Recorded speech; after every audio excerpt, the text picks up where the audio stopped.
All right. So we are in session 7 in the Vistani camp, and had just received a Taroka card reading from Madame Ava, detailing out the destiny of the players that you would be faced off with Strahd, and would help to remove the curse from this land of Barovia, and how that would happen. The cards are not good at providing any kind of details, just hints along the way. And after the Taroka card reading, Madame Ava, she speaks a few words to the Vistani captain, who then relays the same message to the others there in the camp. And although the language is foreign, even Dao is able to pick up on the social cues that she is explaining that these 5 adventurers and their little dog too are special guests of Madame Ava. And immediately wine starts to be poured, and music is started up, and everyone is starting to um, enjoy themselves for the evening. There are uh, traveling chairs pulled out of the carts, and on many of the Vistani, there are genuine smiles and encouraging nods and curious questions of where you're from and all that. Only on a few faces are there false smiles and brief looks of suspicion and exchanged whispers. The caravan that had been loading up in Barovia, in the village of Barovia, as it had come through from the east, has now arrived also at the village, and is, to the cheers of many that were already in the camp, the caravan leader pulls out food and spirits from places far away.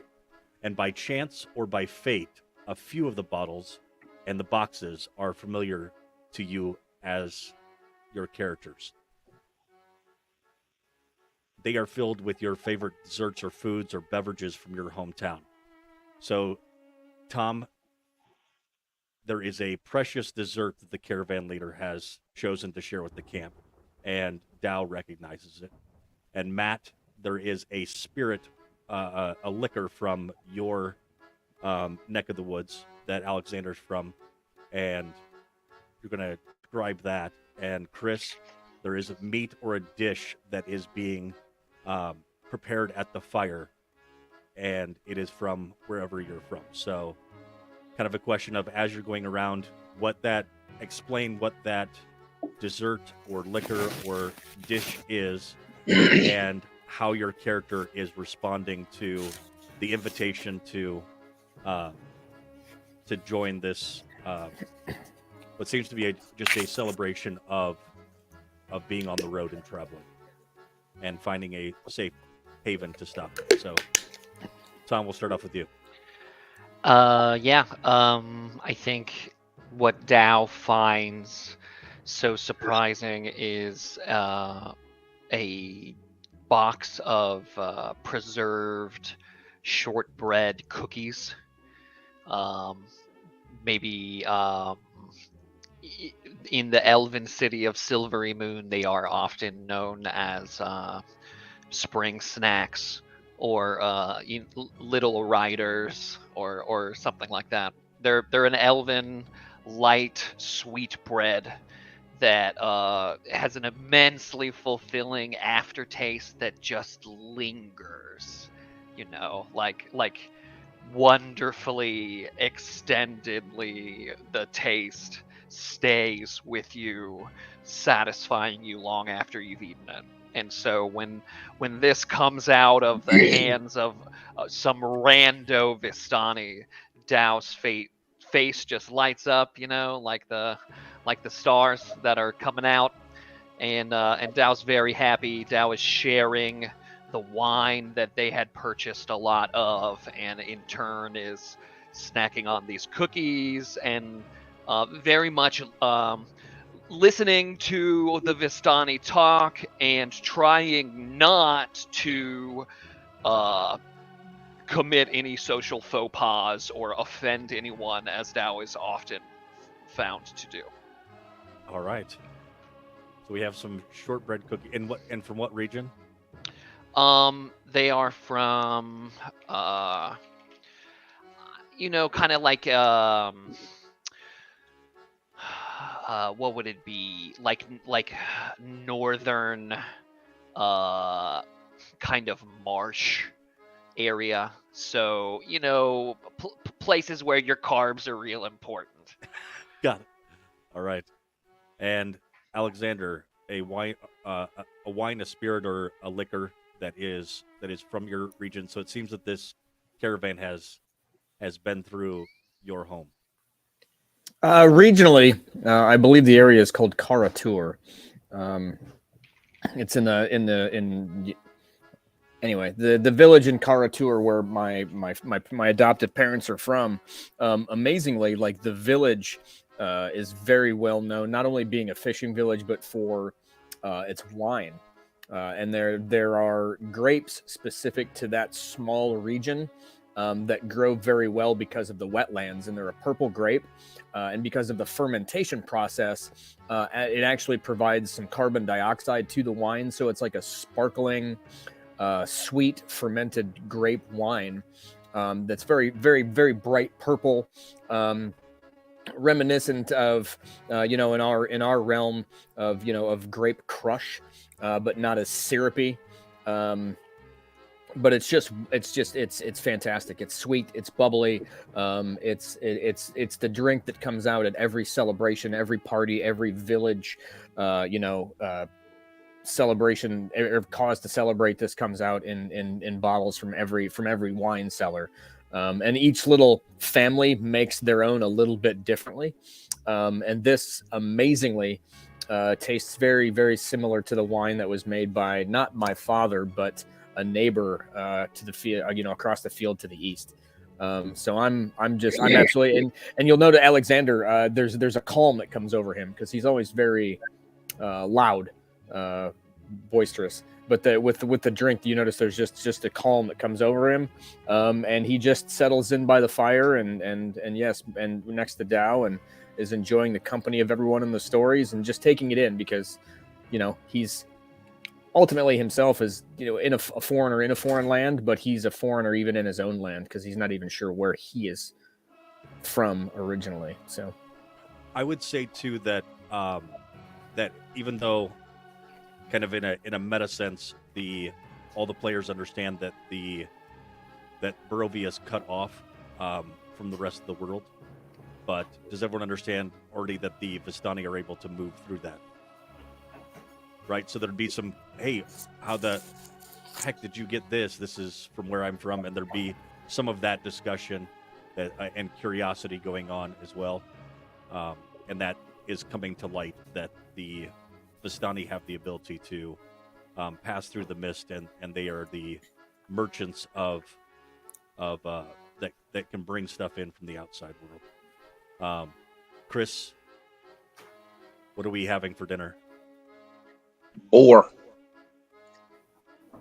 Corbus he's like myself. Like I say, I'm from Pittsburgh for most people. I'm outside of Pittsburgh. Corbus is from a smaller town outside of Neverwinter, but nobody's heard of it, so he just says Neverwinter. It's kind of closer to the Neverwinter Wood, and they like to people go and hunt the boar. Not necessarily the gnomes, because most of these boar are bigger than the gnomes. But the way, like the seasoning blends that they use, it just, especially if you throw it on like a hot rock or in a sear, on a nice hot pan, you're getting a good sear on it. So is this something that's known in Neverwinter, or is this more of that suburb local diet? Yeah, it was like the boar itself. Yeah, everybody they have it, but like just the way it's seasoned and prepared, that's more from his little like suburb town. So it may even be just that he's brought out the boar, but it's the package of seasoning that and the scent of it cooking that triggers the. Yeah. I know where you got that from. Outstanding. Like, wait a second, and I'm assuming it's being cooked at the fire, so that's where he'd automatically be drawn to. Is everybody on the map? And so, yep, you can go ahead and move your token around. Although everybody looks like a clone of each other, there are a couple of females that are present. I was trying to find a token to put out, but for a few of the females, but did not find what I was looking for. So we'll just use our imaginations, and it'll be fine. They're clone troopers. They're not clone troopers. They're not all brothers. Oh. The where did he go? Yes. Oh. Okay. 1 second. There is one more individual. So this guy here is an older gentleman, and he is telling stories and seems open to conversation and talking. And some of the Vistani are pulling guard outside of the ring of wagons, and also seem to be doing something with fire and vials of acrid liquid. It's competing a little bit with the smell of the amazing roasting meat that is. And they're telling them, they keep pushing them to go a little bit farther away from the rest of the camp because they're concerned about that smell tainting the meat. And there is also a opportunity to impress the Vistani with a dance or a performance of music.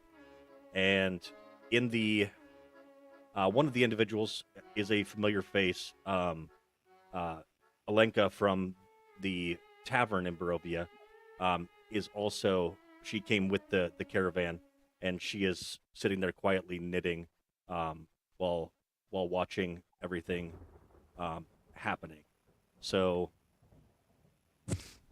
go ahead and let me know what kind of interaction your character would be having at this time. You can go ahead and start with, since we didn't have the girls, Elise, what is Freya doing?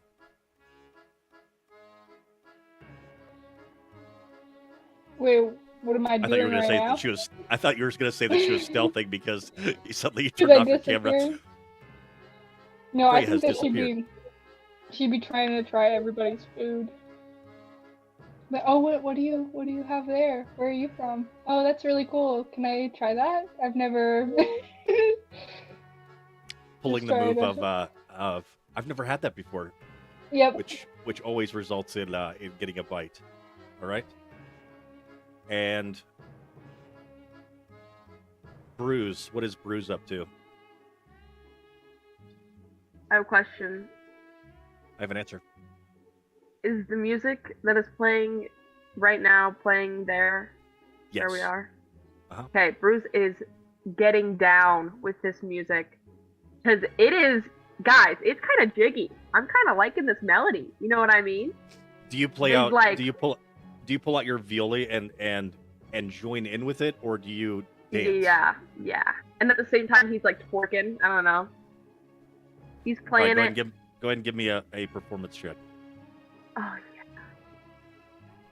Wait, a performance check? There's a performance check? There is. No way. And with a 19,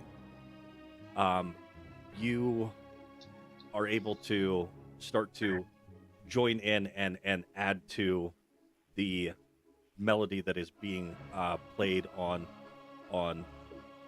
There's a couple of drums and some pipes that are being used, and a strange looking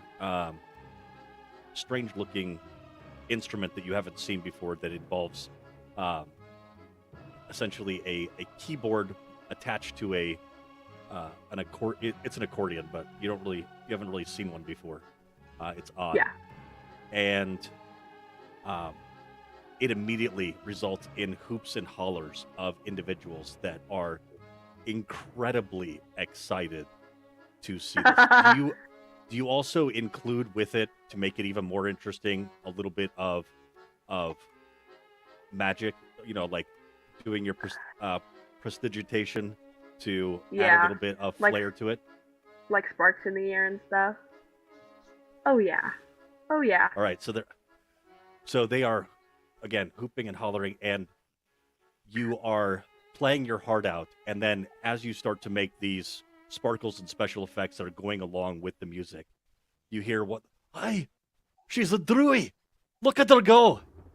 And with the word druid in that accent, you suddenly don't feel like playing anymore, Yeah. and decide to take a seat. Is that fair, or what would Bruce's Yeah. reaction to hearing that word? He'd like stop really suddenly. So a couple of them come over. They're like, "Come on, join in. What are you doing?" Just not interested in playing anymore. Sorry. "Oh, well, that was amazing. We should. I tell you what, you can pick out the next song. Once you're ready, just let us know, and we'll follow along with whatever you do." Okay. All right. Cool. And for Alexander, do you join in with the dancing, or are you not the dancing type? I am actually going to take a glass of wine and go talk to our Barovian friend and see how she's doing. So, Irina is actually near the side of looking at the riverbank, and has out her sword, and there is a post that was being used because I got rid of the horses just so they weren't a distraction, but there are the horses over there, and Sure. there's some posts that are set up in order to be able to tie off the horses, and she has out her sword and is practicing a couple forms. And if you want to go ahead and do an insight check.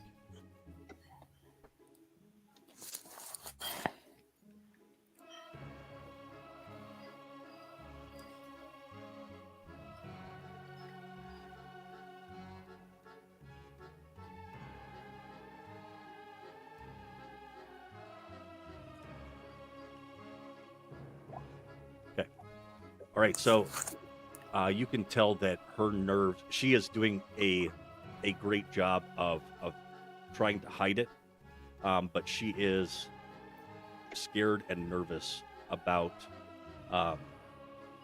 being outside of the village, being away from her brother, who's usually been the one to protect her. But she also has that determination and will that she wants to be an adventurer, and has that Annie Oakley, I've got something to prove.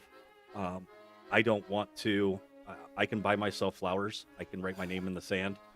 Sure. But she has relied on the help of her father and her, and she knows that she is being targeted, but she no longer wants to be she does not want to be the vulnerable damsel in distress, and Sure. is actively fighting. Do I recognize either the form that she's doing or anything? I would say, what's your fighting style? It's the yeah. So, yeah, you have interception, right? So Yep, I'm interception. gonna that's it. see. Let me take a look at that.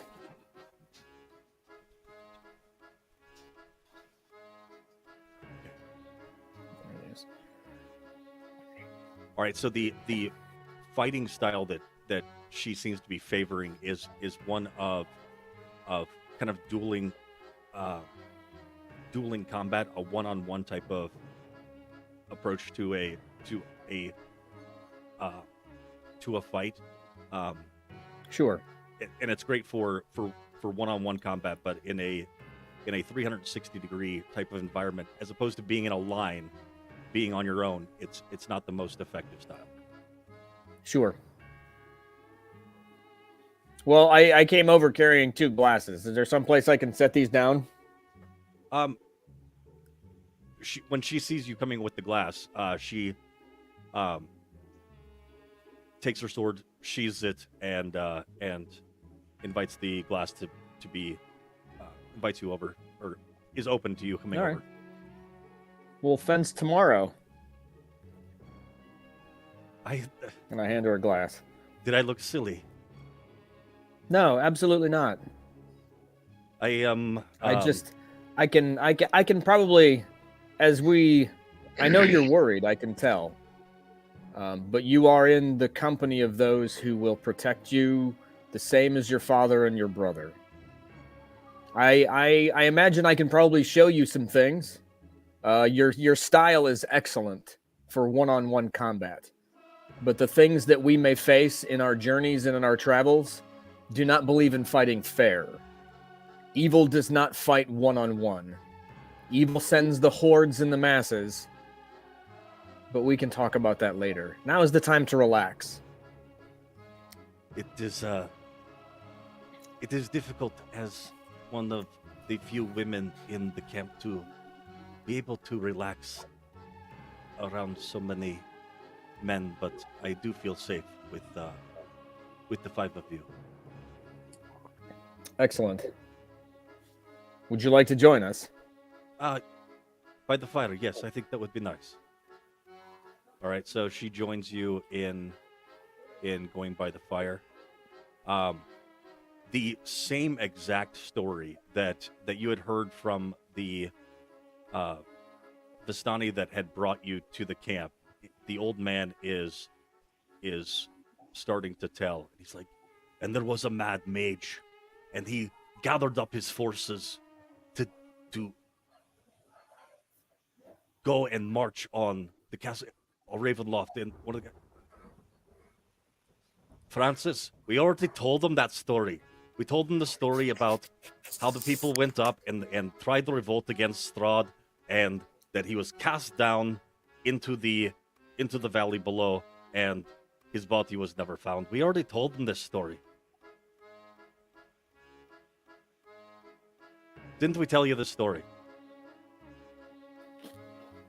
We don't mind hearing again.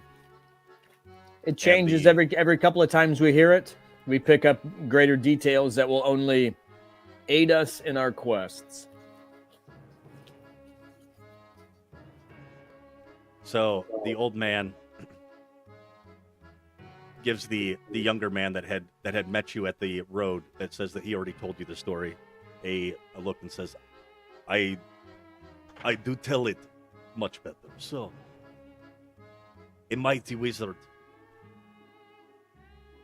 came to this land over a year ago, and I remember it like it was yesterday.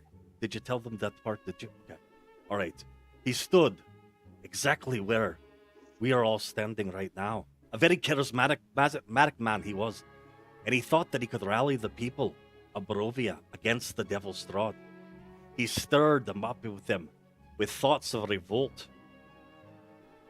Got them all excited to be able to take on the Devil's Strahd.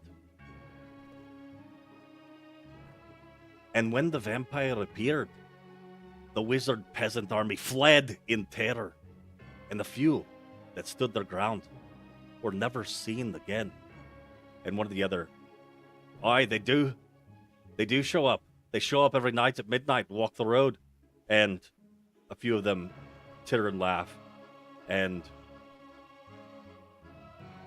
the old man quiets them down. But up there on the precipice and points up toward the looming visage of Ravenloft on the cliffside above you, the wizard and the vampire cast spells at each other, and their battle flew from the courtyards of Ravenloft to a precipice overlooking the falls. I saw the battle with my own eyes, and thunder shook the mountainside, and great rocks tumbled down upon the river on the wizard, and yet, by his magic, he survived. And lightning came down from the heavens and struck the wizard, and again, the wizard stood his ground. But when the Devil's Strahd fell upon him, the wizard's magic could no longer save him. And I saw him thrown 1,000 feet to his death. And I climbed over into the river to search for the wizard's body, to see if, he had anything of value. But the river Elvis here had already spirited him away. And yes, now, you can see some of the fools that joined him every night. Have you seen the March of the Dead? You were in Barovia, or did you not? There is. We will We have didn't to see watch anything it. like that, did we? No, we will have to watch it tonight. There is a green glow that will start to come from the east there, from Barovia, and you will watch as ghostly apparitions of all those that have ever tried to come against Strahd march down through the road up to his castle, and then all of them fall off the precipice and land here in the river. It's quite a sight. It's one of the best shows in Barovia.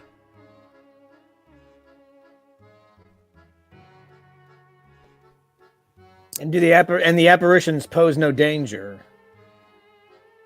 Are they just that visions, or do they pose a threat? Madam Ava steps over to the fire and um, they are not there to pose a threat. Their purpose Reminder. is a warning, and I join in that warning.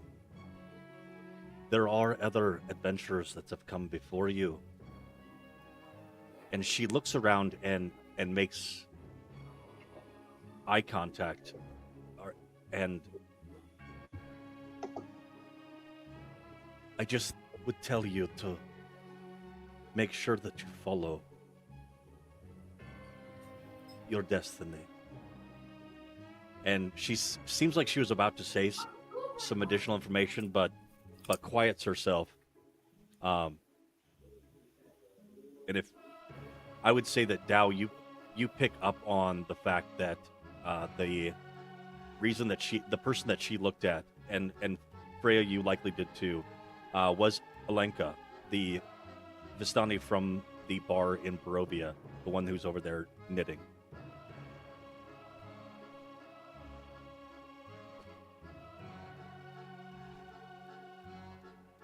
I think Dow, listening to them talk and seeing the food and the drink passed around that clearly comes from our stomping grounds,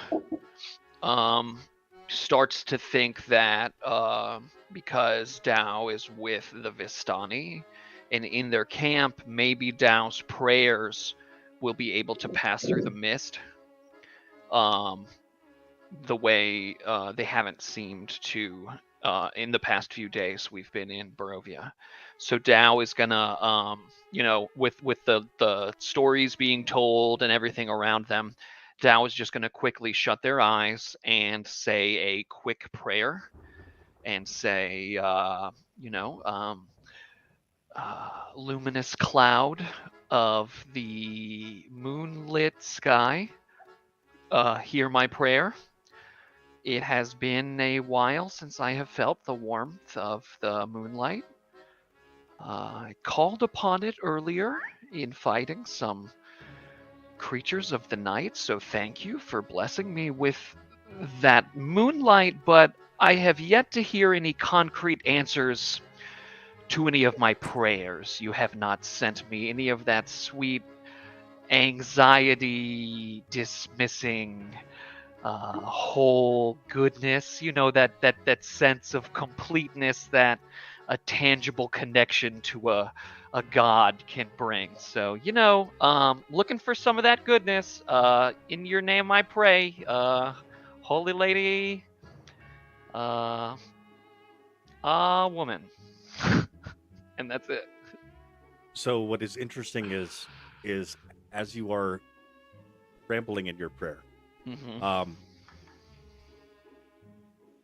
About halfway through, it is as if talking into a phone that is not connected, right?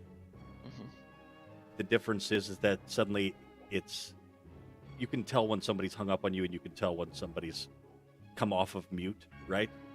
Right. And that is what it feels like, but it is difficult to hear. There's music, and there is chanting around you that it possibly needs a quieter space. Okay, I'll see if I can't just I'm not gonna make a big deal about it. I'm just gonna nonchalantly stand and head toward the Vistani tents back over here. Yep. You know, and let me just find a quiet tent that's empty to pray in. Now that it feels like I have made a connection. All right. How long would he do that for? How long would I pray, or how long would I try to find a spot to pray? How long would you try to pray for? Oh, I think I would give it at least an hour. Tao is used to praying for 10 plus minutes at a time, and I think this is the first time since entering Barovia that Tao has felt like there might be any chance that a prayer could be answered. So we're going to spend an hour sneaking away and praying. So the sun has recently gone down. I think that's probably what prompted you looking to do some praying.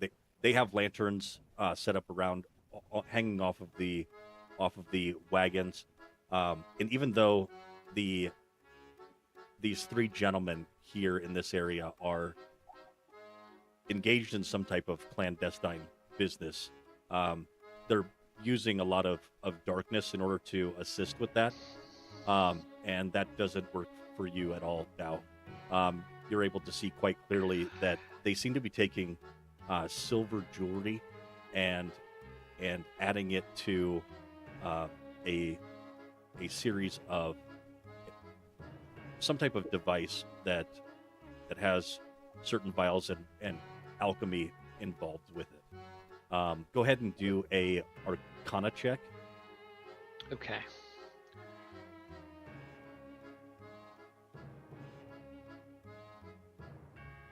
$11. All right, so you can definitely tell that it is something to do with alchemy, and not that they are trying to cook the Barovian equivalent of meth. They are, that's that. So you can see that there's silver and alchemy involved, and that it's not drugs, which was my first suspicion of what they were doing over there. I don't know if it was Okay. drugs. Okay. But I always assume that anybody. Do they look when Dow gives them a look and uses their eyes of night to just clearly see what they're doing in the darkness? Do they give me any sort of vibe like stay away? They Do they look like they'd be pissed if I came over to them? They look as if the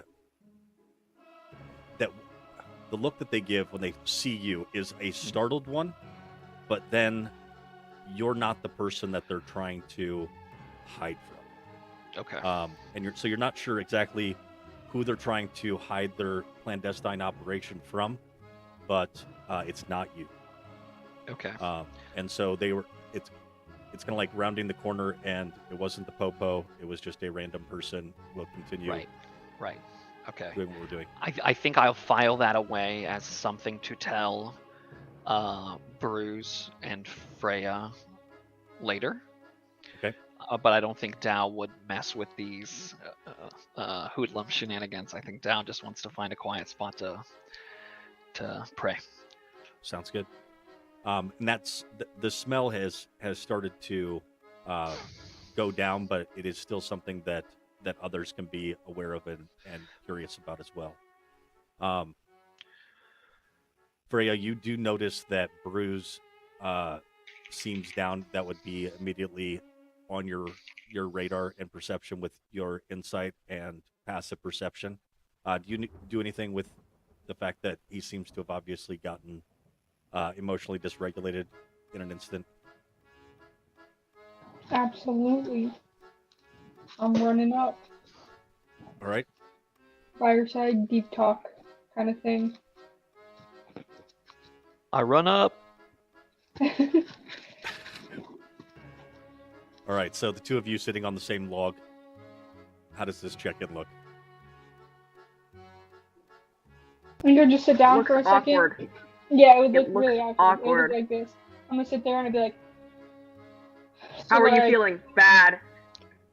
Hey, Bruce, Okay. let's rap. What? I didn't get that reference. I don't know. Alright, guys. So I would probably just be like, so what happened? What got you down?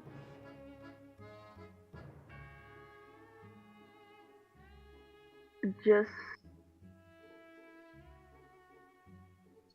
you know when someone says something and it like, you feel like you've been brought back in time for a minute and it feels really, really bad?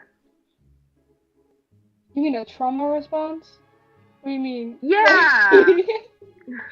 No, Yeah, I It got was tons just- of those. It was kind of like that.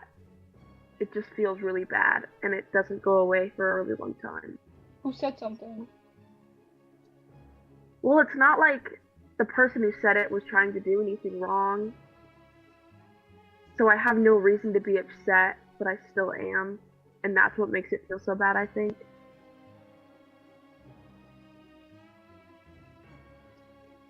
Yeah. It's nothing too serious. Is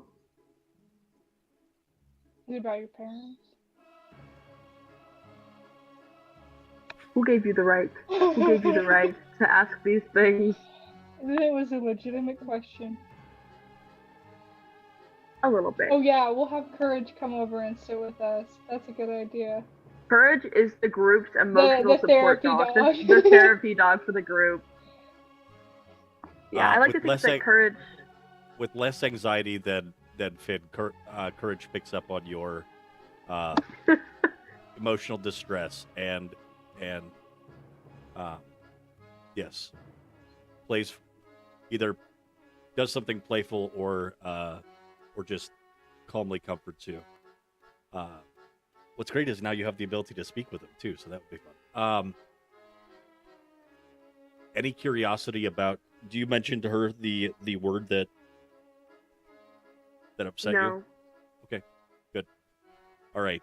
How many of you are drinking and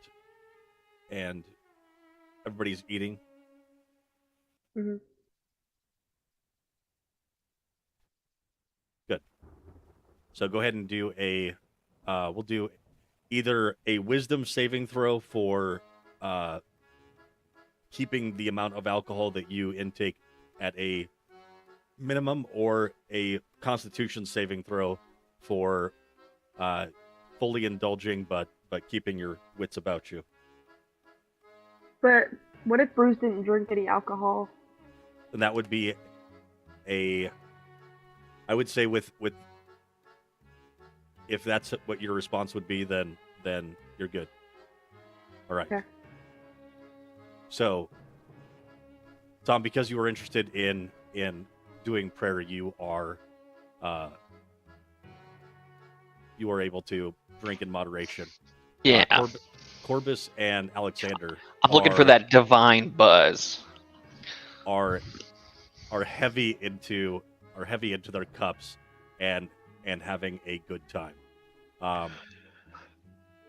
And I'm glad to see it. That there's no threat. I just wanted to see give you an opportunity to, what is your character like when they have had a little too much to drink? All right. Well, I know that at least one of the Vistani is commenting on your armor, Matt, for Alexander, and sees how big you are and is looking to do a contest of strength. Your armor does give you advantage on strength checks. Would you actually engage in a friendly tussling grapple? Yeah, certainly, absolutely.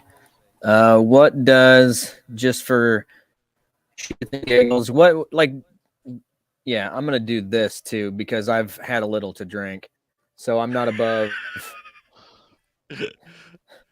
So I'm not above getting up and just going. Rest you're about to get. All right. All right. And that's So how I you've got- channel divinity when I get up to do that. It's just like set the glass down and stretch. crack, crack, crack, crack. Little glowing light over the head. All right, let's go. All right, so it's a little bit of wrestling to submission while in armor, and he gets a 15.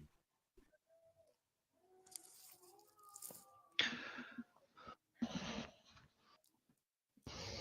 let's see.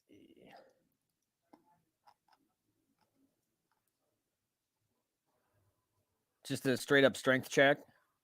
You can do it as a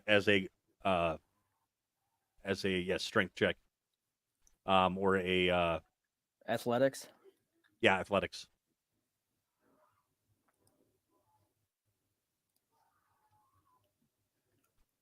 21. Yeah. So how bad when you beat him badly, do you do so in an embarrassing way, or is it just decisive? No, it's. I think I have such a raw strength advantage. It's not so much where, and my intent is not to insult our hosts. My intent is to have fun. So we're having fun. I'm laughing. I'm a little silly. Or he comes in, I'll kind of slap it away and take him down, pick him back up. It's not embarrassing. I'm just having fun. So I hope if at any point he gets offended, I'll rein it in. But like I said, I just have such a massive strength advantage. And I'm pretty cognizant of that too, because I grew up in a village of tiny people. So, Yeah, like no, not like that kind of tiny people. Corbus is now concerned about your level of racism. All right, so, so yes, you have made some fast friends in that encounter, and that continues. They all start dancing again to the music that continues to play, if it continues to play. Should have been on repeat. Ah, good. Oh, it disconnected. All right. So, give me an idea of what it is again that you're praying. I'm just trying to find a tent that is empty so I can pray to the Moonlight Lady for a connection, just for a reassuring. Tao is reaching out in the darkness that is Barovia and seeing if their prayer can just be answered by anything. Just looking for any sort of reassurance that I can access more than just my spells. That I still have the voice of the moonlit mystery to guide my path.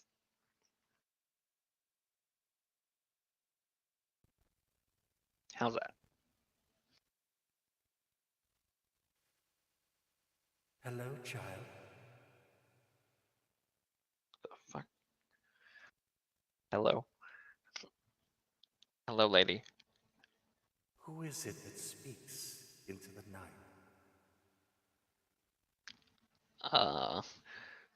You don't recognize my voice? This is your servant Dao, Dawina Sar. And you have been alone, haven't you, my child? Yes. A good mother knows the sound of her child and comes when he calls. Okay.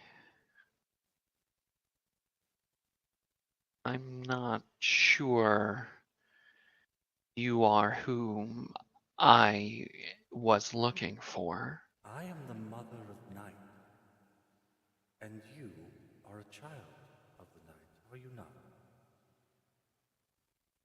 That is correct.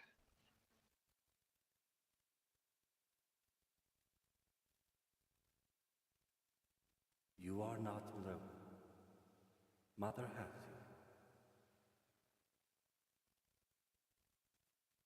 How reassuring.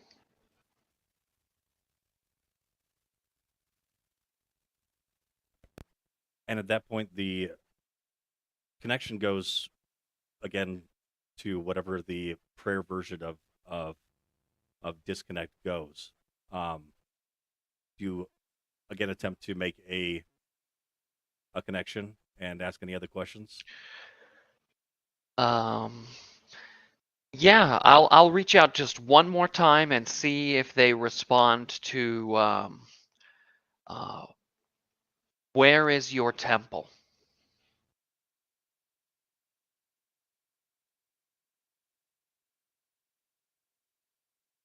I'll give it just that one inquisitive thread. I ask Mother Night, where is her temple?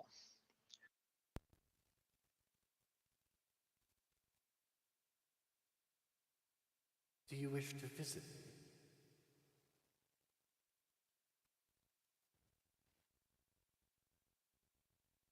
I say yes.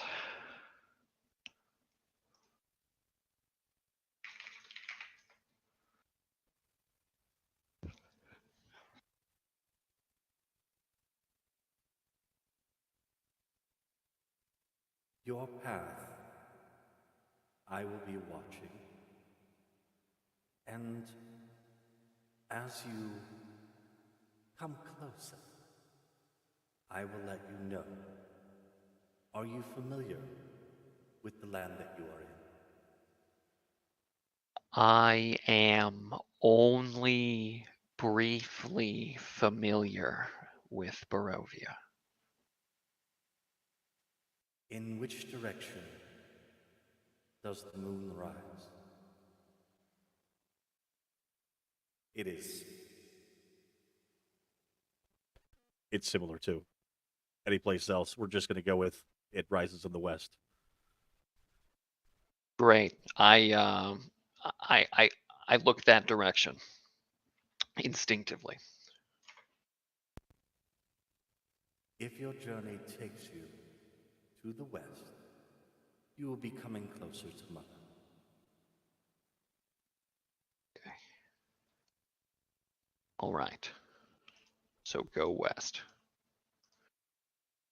Go west, young baby. So says Mom. All right. So there is revelries happening. There is toasts that are now being made at the campfire, and certain Vistani are standing up and let us. I make a toast to this brute of a man. May he find, may the road always be dry, and may your vision always be clear as you reach your destiny. And he raises his glass to Alexander. Another one stands up. I raise my glass to Madam Ava, who always takes care of us and makes sure that we are a protected people. And they all cheer. And although she has been knitting, a inebriated Alenka also stands up. And to our Tagerna. And it doesn't have the probably yeah, and a few skeptical looks that happen in her direction. She sits down, kind of embarrassed, and I'll step towards her and hold my glass up. And to the realm of Barovia. She looks. Forever have you been in darkness too long. And now, glory, light, and triumph have returned to break the darkness of Barovia and to bring peace and light to this land, to Barovia. They all cheer and lift up their glasses, and Alenka nods to you and raises her glass as well. You have now been drinking into the night, and many of the Vistani are starting to head toward their tents and getting ready for the evening. You are given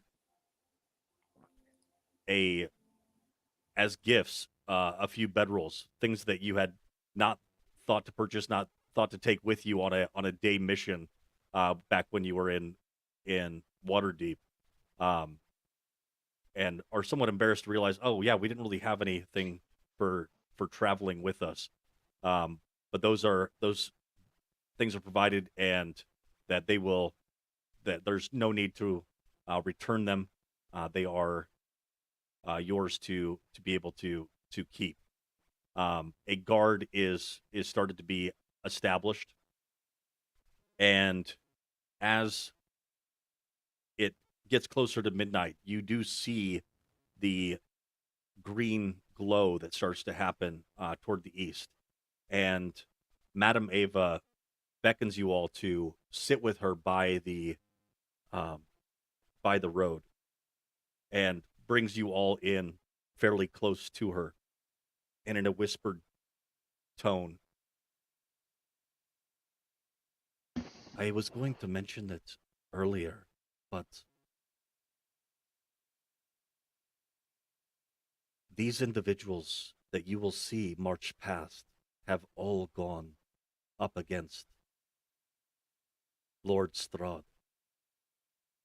However, even though they all had the same destiny that lies before you, they were hasty in confrontation, as opposed to gathering those items that would make sure that they could be successful in their task.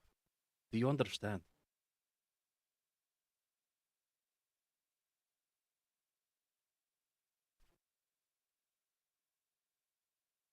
And Not to be rude to Madame Ava, where is the Vistani lady who is always sewing, who we saw in the tavern?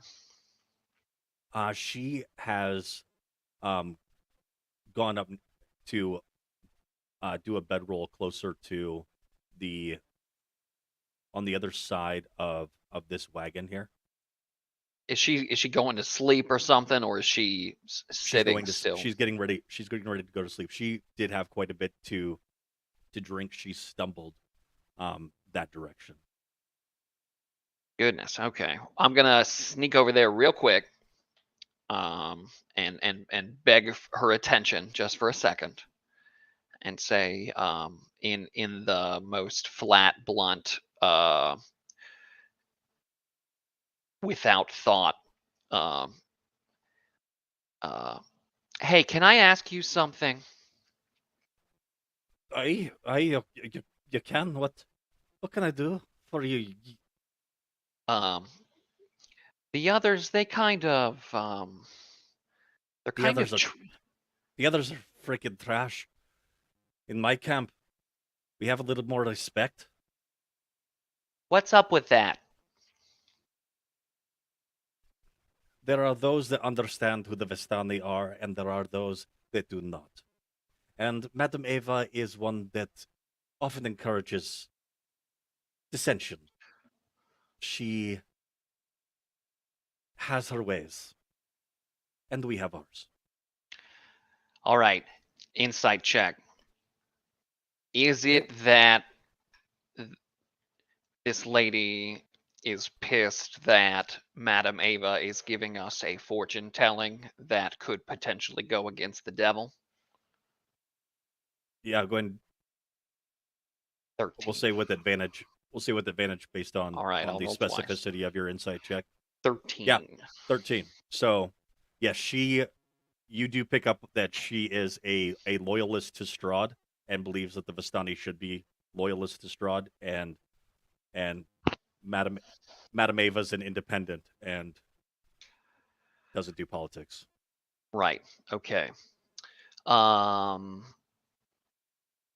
just I'll kind of recognize what's going on now. Dow sort of's like, well, maybe I don't have much more to say to you then, lady. And Dow like straight up just like turns and walks away.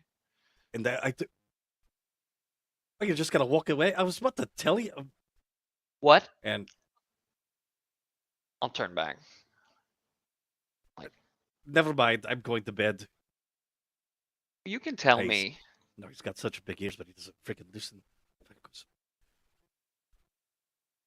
And she's just muttering and is obviously in need of rest. Yeah. All right. I roll We'll say my that eyes that at her and I walk away. that probably that might have happened right, before the gathering down there at the Okay. at the base. Okay, great, Um, great. So still there around Madame Ava, and so you can allude to that interaction as well. Sure, I if you will. want I'll say, Madam Ava, I thank you for your fortune telling. I can feel already that the favor you have given us is not easily given or agreeable to the rest of your camp.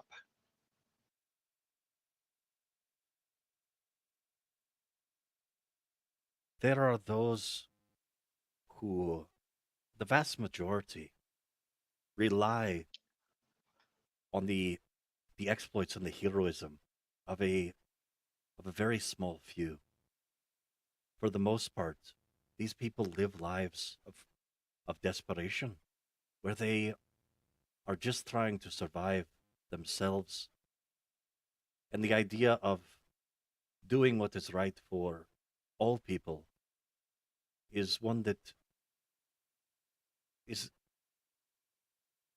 not really their place. So I have been around for a long time, and I have seen all kinds of people. And I would say that the vast majority are nothing more than background. And then there are those that are actually players. And who are you, Dao? I'm a player pimp. I have been hit with a few shells and now I walk with a limp. It's so good to hear people from different lands. They have such strange colloquialisms. Yes. I'm a follower of the Moonlit Mystery. Tell me, um, what can you tell me, Madam Ava, of the Barovian Mother Knight?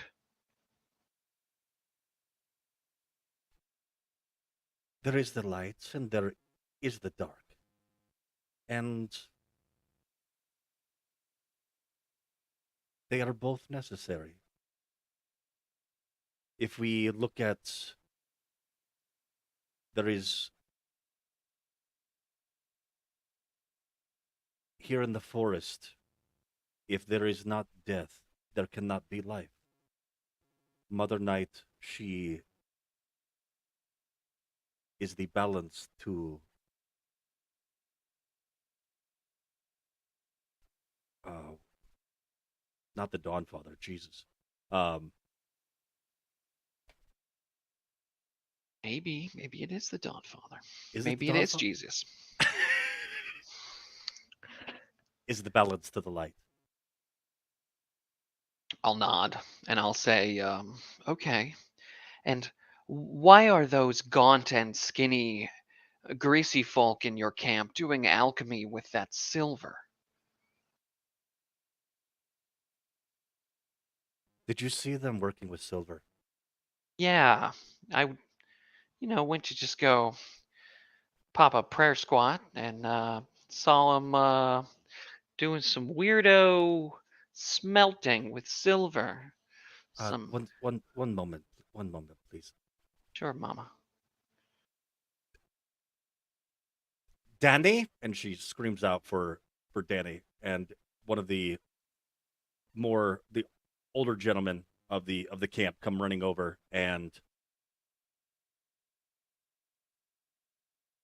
your stupid brothers should be doing that inside the tent. If they are seen extracting silver, for what purpose? To make weapons. It's going to draw attention, and it's not the attention that we want.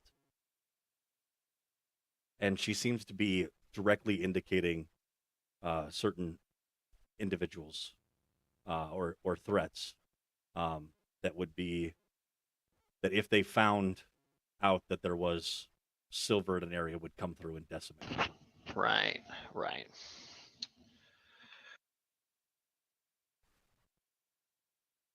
Well, Dow, as a neutral good, a 0 charisma, suck up, teacher's pet, feels quite pleased that they have narked on these silver smelters.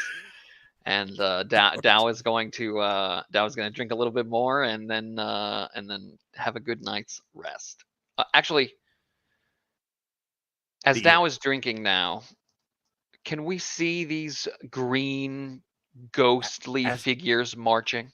as you've been talking, that has gotten closer and closer, and now the parade is essentially starting, and you watch as individuals that are clad in armor like yourselves or carrying bows or individuals with great tomes that are chained to them and seem to be studying. They are all filled with like this visage of hope and determination, and that they are like yourselves, maybe walking down the road, um, knowing that you're going to do great things.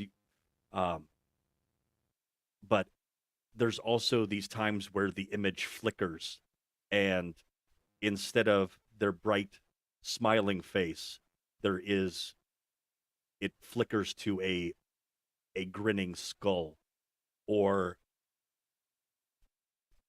on the ground, instead of laughing, they are now convulsing with a stomach wound that has their entrails spilling out. And this continues as there's first a dozen, and you're like, oh my gosh, that's a lot. And then 2 dozen.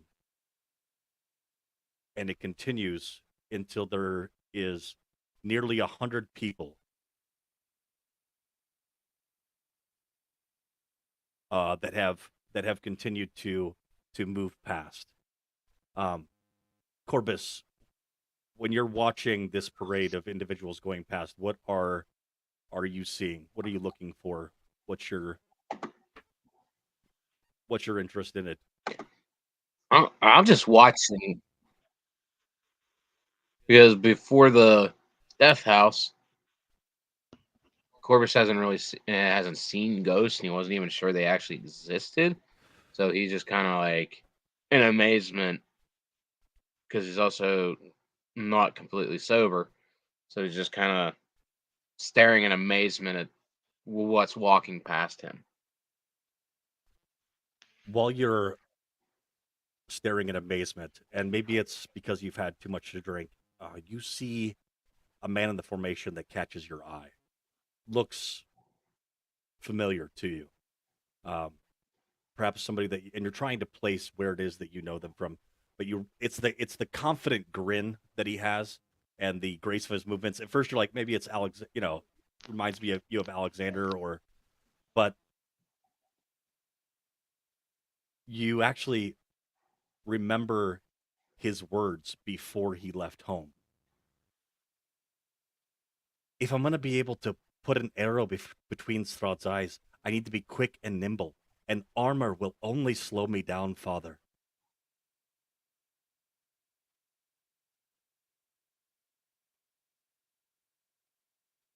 And you're, as the breeze of the night kicks up, you realize that your face is wet, and you touch your face and you wipe away a tear. And you try to shake off this memory that was so vivid, and yet you don't have any children, and you certainly don't have any Vistani human children, and you dismiss it as just a silly thought, or you don't. Whoever supplied the drink, I'm like, what the hell's in this? Alexander, what the hell is in this?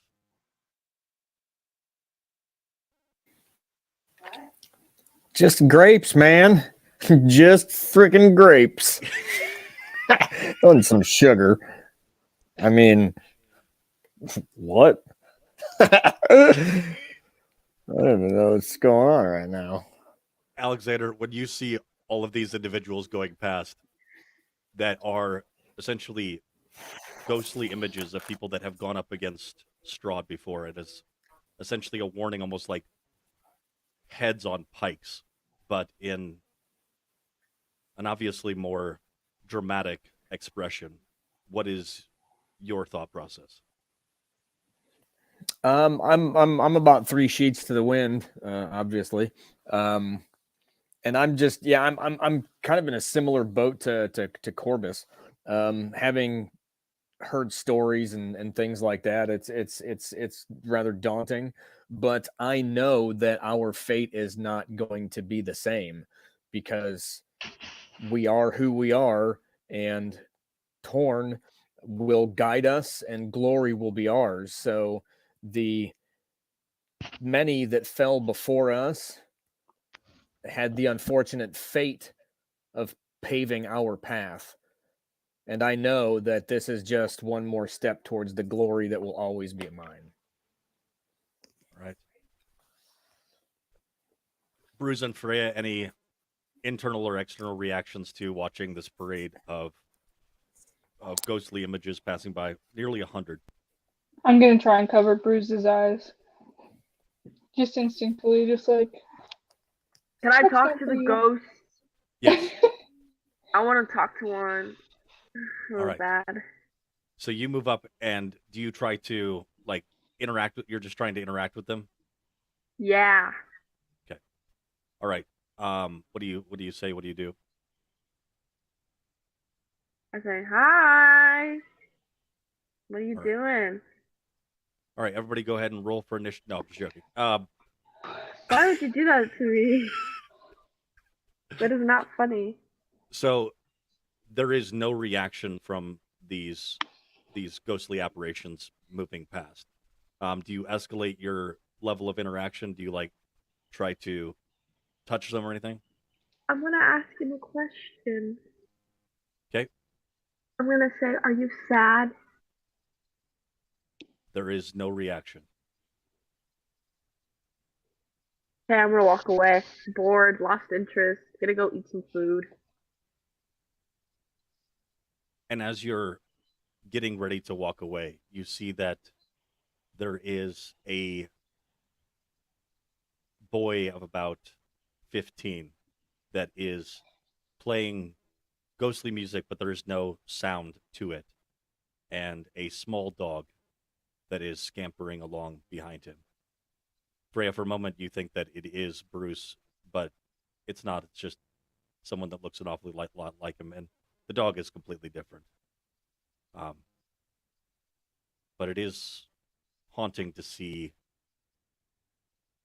someone that looks a lot like you, that has, you're not sure how long ago, met a fate that like this. All right, so would there be any watch that would be being placed, or would we be relying on Freya's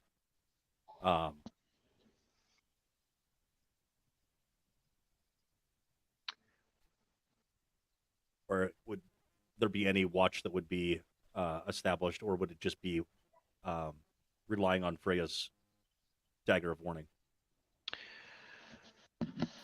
Our generous hosts were had a watch established as well, correct? Correct. Yep. And so you would be awoken if there was anything dangerous that happened. The only thing that you would be at risk of is someone stealing. Dungeon Master, as we are sitting at the river or the pool and watching these green ghosts march by, do I see the face of my friend? Yep. Go ahead and do a perception check. Okay. So 17. you see several individuals that that you think look like your friend, but your steady eye does not spot him in this procession. The other thing that let me see, you did an Arcana check before. Go ahead and do another Arcana check. 22. Okay, they're not ghosts. They are. You believe them to be a illusionary magic, definitely replicated from the individuals in their lives, but this is a permanent illusion that has been created by an obviously powerful spellcaster. Wow. Okay. And So someone if that I definitely has a flair for the dramatic. yeah, so if I detect magic, it's magic. It's illusion magic. It's It's not undead at all. It is not undead. It is illusionary magic made to appear to be a ghostly apparitions that Okay. have been. And if you remember where it originated from, it was in the location of where the graveyard in the village of Barovia would have been. That's where it starts. That's where it starts. And based on the chattering that you've heard around the fire and the stuff that Madame Ava said, that this happens nightly, starting at noon, and by and before first light, it ends with this procession all going to the castle and then cascading off of the edge at the precipice at Castle Ravenloft, which you can spot. Okay. I'll Right. I'll stand and I'll look at my party members, and you guys can see like my eyes are like glowing purple, like I'm detecting magic on the ghosts. And if you didn't have the spell detect magic or whatever, you clearly know what's happening. And I kind of like turn to the rest of the group, and Dow just shakes their head and says, "They're not even ghosts. It's just for show. It's just illusion. It's just theater. They're not even undead. They're just dead. Yes, every it's single one of them. it's just it might as well be a written list of everyone the devil's killed." Indeed. It's a much more extensive list of those that he's killed, but these are the ones that tried to kill him. And failed. Very much so. So ghosts aren't real. Cool.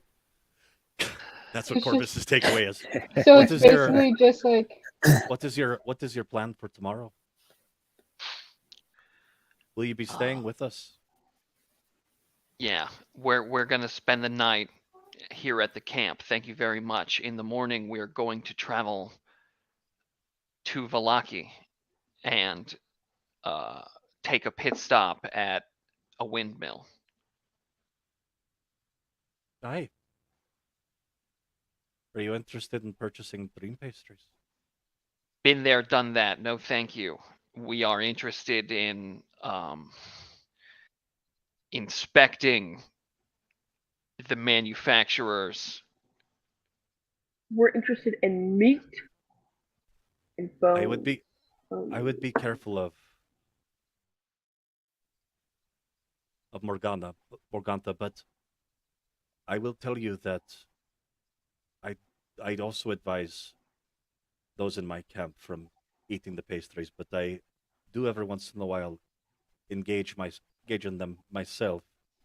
They assist me with some of my divination.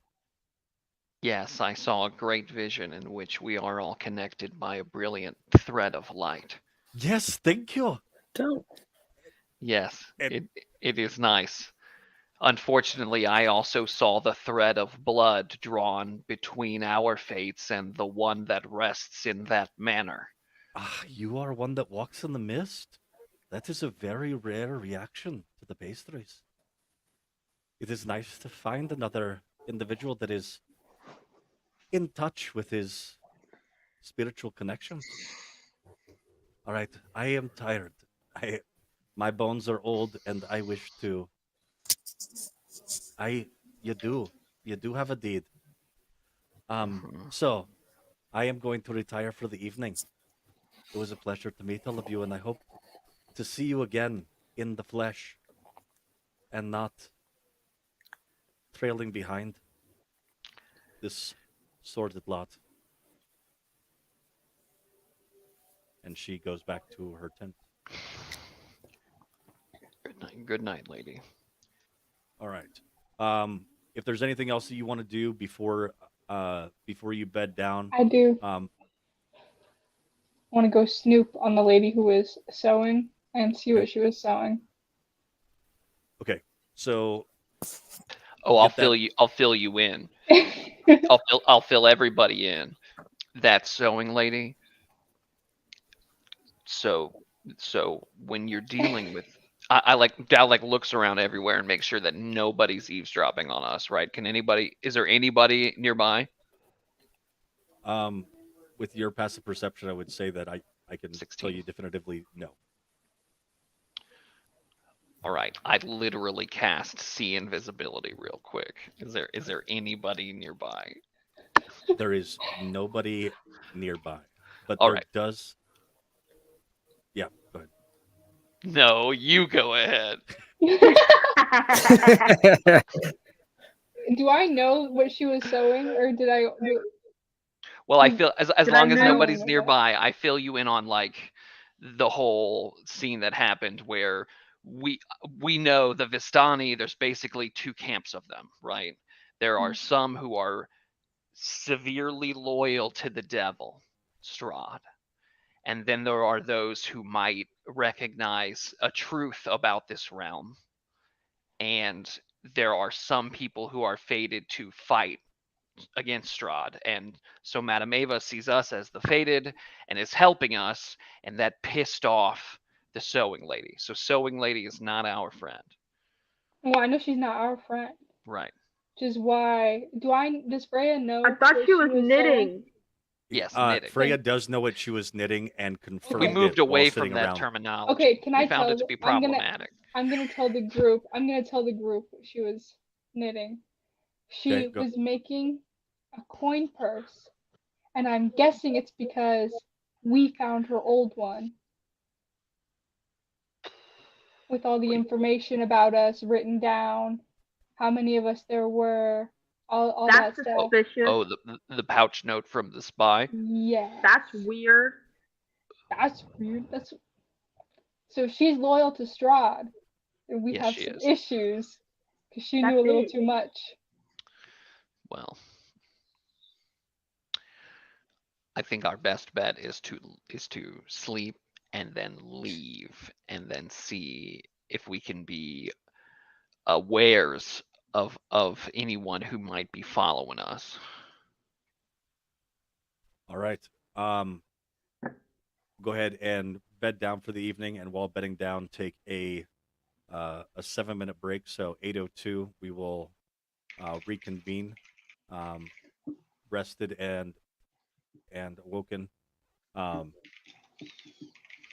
and anyone that decided to wake up before the break of day watches as uh, green ghosts get dumped into the ravine. All right, 7 minute break. The ravine. The ravine gray.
That's a good question.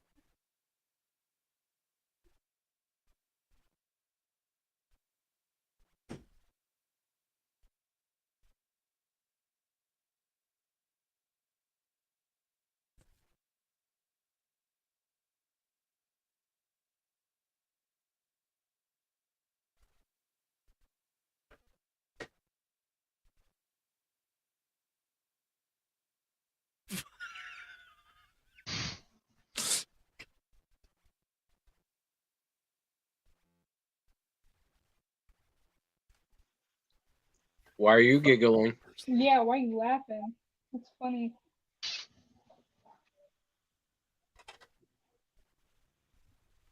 Fine, ignore us. Is that better?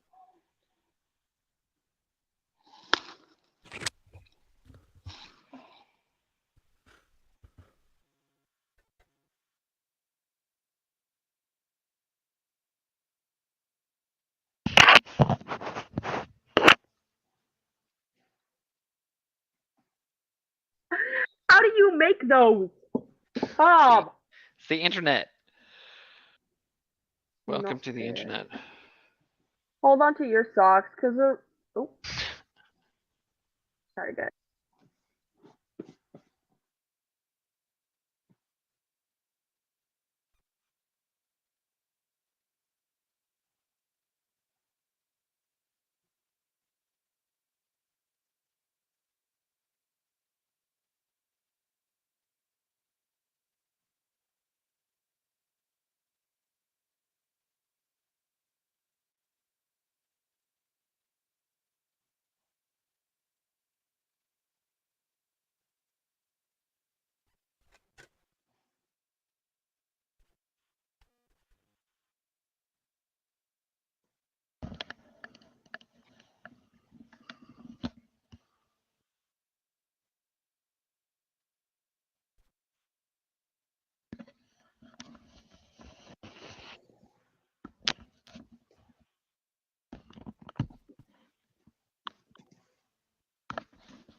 Okay, cannot figure that out. All right.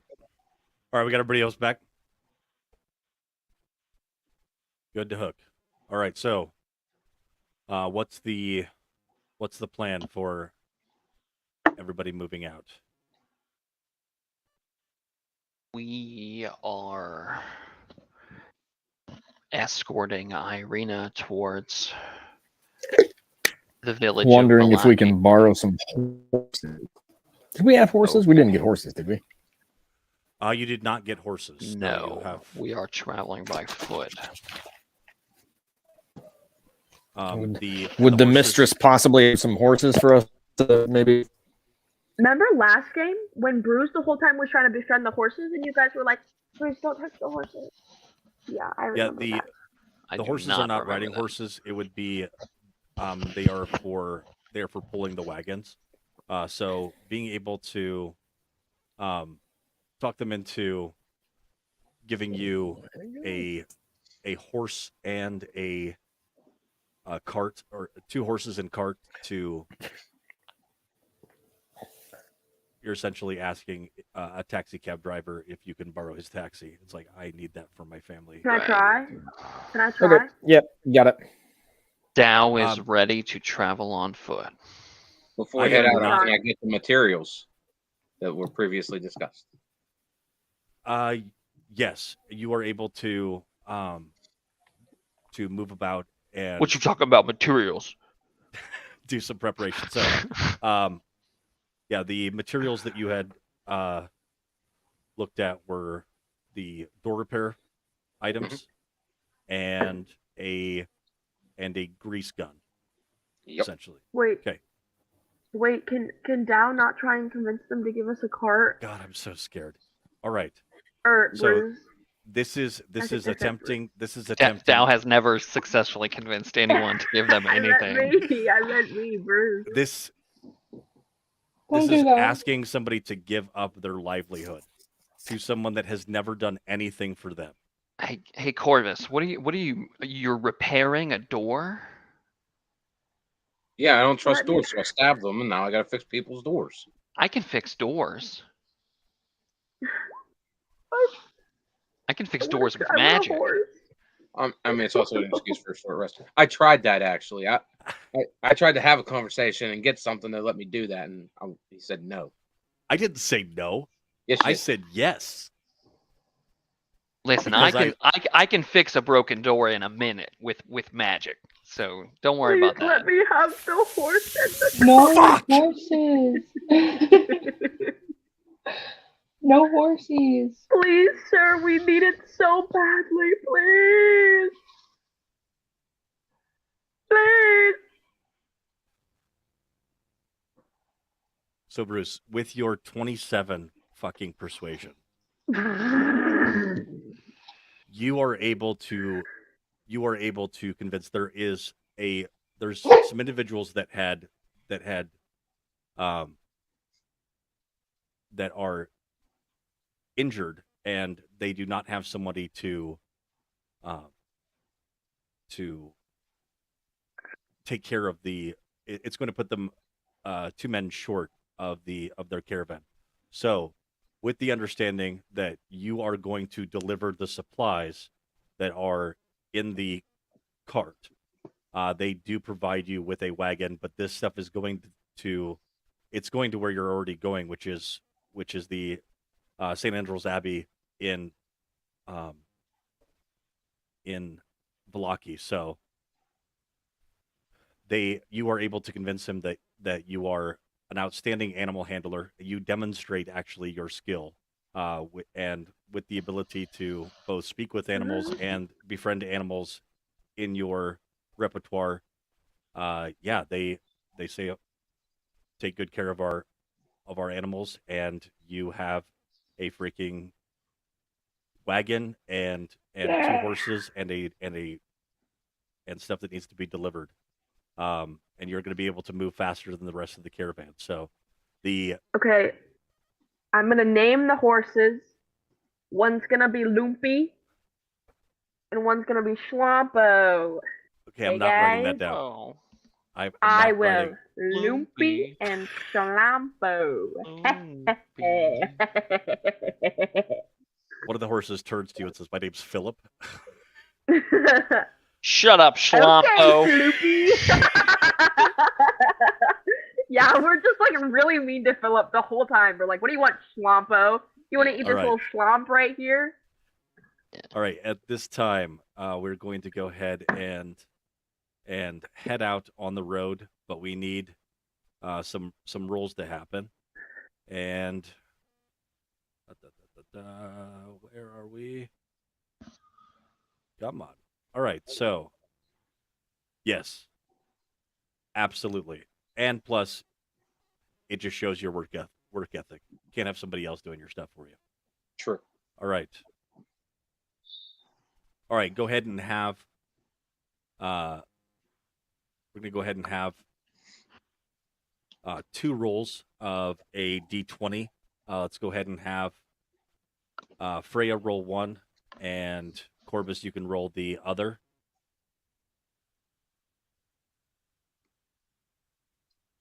Okay. Do we get a bonus to the D20 from Schlampo? For attracting what? Ravenous sh- wolves? Possibly. Yeah, for Schlampo. Schlampo's All like, right, yo, we've got one. hey, we're all hating on Loopy. Loopy's hey, the one who died. Elise, so you go to the little die-looking thing on the left-hand side. Yep. And then go so down to my it. computer decided to exit out of my whole character All right. sheet. I'm gonna so- go ahead. I call doing it. Okay, go. Hurry up. Hey, child. Sorry, guys. What you talking about? All right. So, even with Ooh.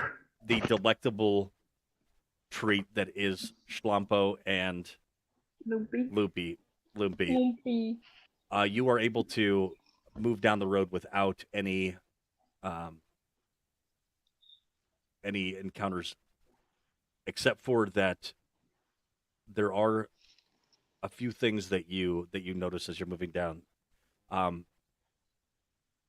the sound of wolves in the wood line is ever present. You spot one of them while moving down.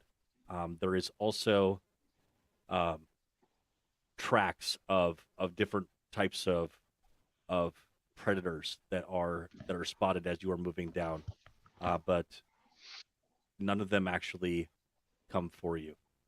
That's Did you right. do any I'll punch you like I punched your cousins. Alexander? Did Whoa. Alexander do any work, or is he doing any work with They're wolves. I Irina punched wolves. along the route? Punched him in the cousins. Like Punched I him. punched their cousin. Punched him right in the cousin. Yeah, that too. As far as We're with her sword skills. yeah, I think that's absolutely part of the conversation. So just kind of giving tips and tricks and doing that kind of stuff. Yeah, Yep. All right, go ahead and talking about situational awareness and foes coming from multiple angles, and this. It does seem to go ahead and do a persuasion check, just to see if your talk actually increases her anxiety or decreases it.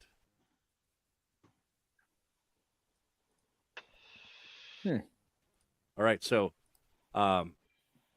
she doesn't seem overly confident. Still, kind of has that hesitation that she had displayed down by the river.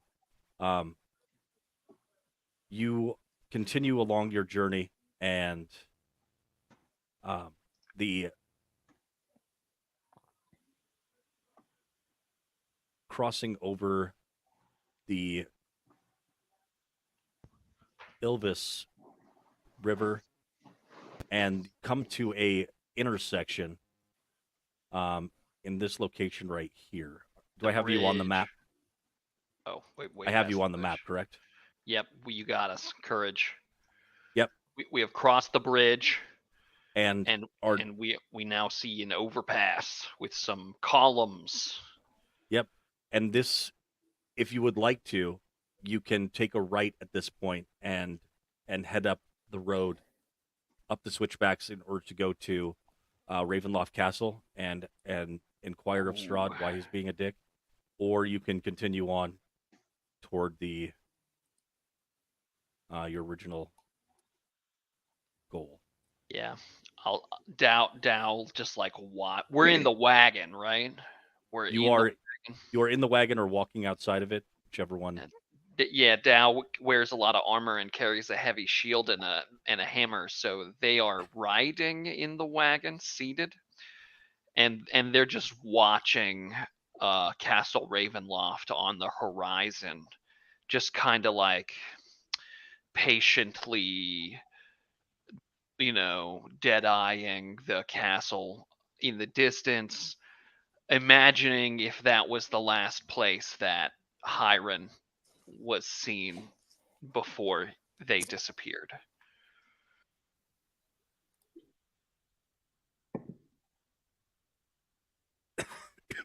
It's not. That is not where he disappeared. Great. That comes later. I don't know what he just said. What did he say? He was reminiscing about whether or talking No, about I that know what he said. I What said did I you said that say? I said that wasn't it. That wasn't where So he you're disappeared. spoiling? Yep, trying to. I'm All right, on the horse, by the way. Bruce is on the horse. The old hates salvage it. road transitions here from being a winding path through the Balinock Mountains to a lazy trail that hugs the mountainside. As it descends into the fog-filled valley, in the heart of the valley, you see a walled town near the shores of a great mountain lake. Its waters still dark and still. A branch of the road leads up the west to the promontory, atop which is perched a dilapidated stone windmill. its warped wooden veins stripped bare.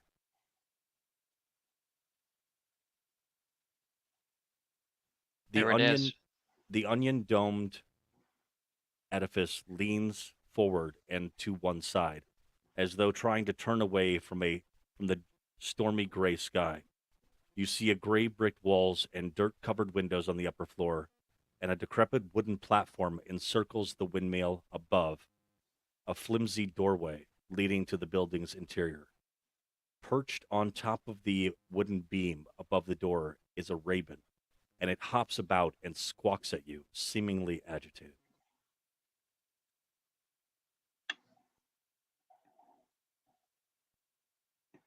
Are we going you see- to... Do you see that bird? Do I see the bird? So the bird's agitated is what you're saying? Yeah. the do you- bird is agitated. Do you see that bird, Bruce? Yeah. That bird looks like it's trying to tell you how pissed it is. Okay. I wanna know what it's saying, Dad. Tell me what it's saying.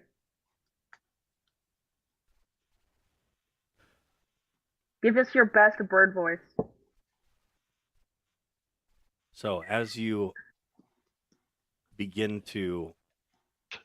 Now, I said, don't go, don't go towards that wind. I said, it's dangerous. That is not Wait, no, that what was happens. perfect. That was perfect. That is That is not not what- what happens. Foghorn, happens- Ravenhorn. What happens instead is, as you are approaching, the raven is squawking at you. What are these idiots doing? Go away. Go away. Go away. Why are you so mad? Why are you mad at me? Oh my gosh. All right, we got a possible Doolittle situation here. How do you know what Doolittle is? Can you read? Squawk. Squawk. No, I can understand that you're that I can. He's can saying understand you. squawk. Hey, what's your Yeah. name? What's your name? What's your name? What's your name? My name is Tell the bird your name. Darian, but I need you to do me a favor. Okay, Darian, what's up? Ravens aren't that smart. I need you to be smart and make sure that you understand. Do not tell your friends you had this much of a conversation. Just tell them that I'm mad because I've got eggs up here and I'm telling you to go. What I am going to tell you is right now there's only 2 at home. Be on your best behavior. This is not a fight that you want. Squawk, squawk, squawk, squawk, squawk. Okay, guys, the Raven had superhuman brain and stuff going on, and his name was Do you not Darius. speak or something. common? Oh my gosh, what are you doing? Guys, what is this bird saying over here? Anyways, Hey, We don't hey, know. We the can't. bird. Okay, bird- listen, the bird. The told bird me, takes off. Wait, The bird don't takes go. off. Oh, Go ahead, The Bruce, bird continue. told me that there's what did you say? 2 people or something in the house ahead, but 2 at home, and that we weren't ready for the fight. Seems kind of like a Debbie Downer to me. I don't know. Kind of a weird bird. You learned that much from a bird? Yeah, he was talking to me. Super annoying voice, by the way, guys. While you're outside, I mean, the sound of the You can talk to birds. Yeah. the sound of the cart, That's the sound amazing. of Bruce, just in general. There is a voice that calls out from inside of the windmill. Mother, do you have the supplies? and the door opens a crack and then immediately closes and then opens again, and there is a girl of about 15 years old. um oh, customers, I am sorry. uh we currently have a batch of pastries in the oven right now. How many are you looking to buy? Nuh-uh. You're not. Okay. Health inspector. You're not Vistani, Housekeeping. but you have a Vistani cart. How very interesting. You said you're here to do what? Health Listen, inspector. well, listen. Did I had I have one the of opportunity your to? Sorry. pies, and I liked it a lot. I turn to the rest of the party, and I'm like, why am I talking to them? And I turn back, and I'm like, maybe we want some more pies. I had a pie, and it put me on quite a trip. Can we purchase some pies from your windmill? Bruce starts hitting Alexander and like pushing him forward, like save him, please, save. Hey, before we got to the windmill, I mentioned it earlier that we had a deed to a windmill. Yeah, we do. What did that look like? So the deed to the windmill looks like it says that, whoever possesses this, and it originally been given to the Durst family, and with thinking about the Durst family, you realize that the shape of this windmill is very similar to decorations that you had seen inside of the Durst mansion. It had been like the family crest of the family. So as Dao is saying, "Hey, can we buy pies?" I will just step in front of them and pull the deed out and say, "We own the place. We'd like a tour." Oh no. Would you be able to wait until my grandmother gets back? This is most alarming. Where is she? Well, she is out conducting business and should be returning soon. She said that something like this might happen. Is she creepy? And what is something like this? What exactly did this Grandma say? I'll tell you what. She said that there may be a time when someone comes and claims this building. We have been using it as our shop for the last few years, but it was, I mean, look at it. It's old, it's abandoned, it's decrepit. Come inside. Well, I think maybe we should come back when, like you said, grandmothers are important. Maybe we should come back at another time when your grandmother is here. I'm only 15 years old. I don't think that I should be the one you talk to about. Yeah, well, yeah. Sorry land. to yeah. You know what? We'll come back at another time when your grandmother's here, and I'm gonna turn to Alexander and the rest of the group, and I'm gonna say, really quietly, I'm gonna say, maybe we can find her. But the bird said there were 2 people home. Yeah, then the grandmother's not, but she'll be home soon. So maybe we can jump her when she's on her way home. Yeah, okay. Yeah. All right. We'll come back. We'll come back when your grandmother is able to participate in the discussion. Thank you. Wait, I rolled for perception. Can I tell if she's lying about Grandma not being home? Go ahead and do an insight check. Insight check. It's also wisdom, but it's like figurative perception. Yep. And you have a +7 in it. All right. Nice. Now Elise is doing it. All right. Well, that's why I rolled perception. Use can tells that she's no good. This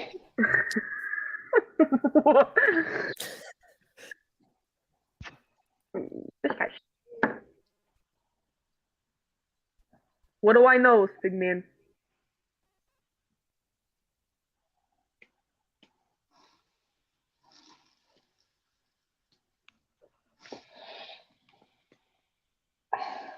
Can I tell the group?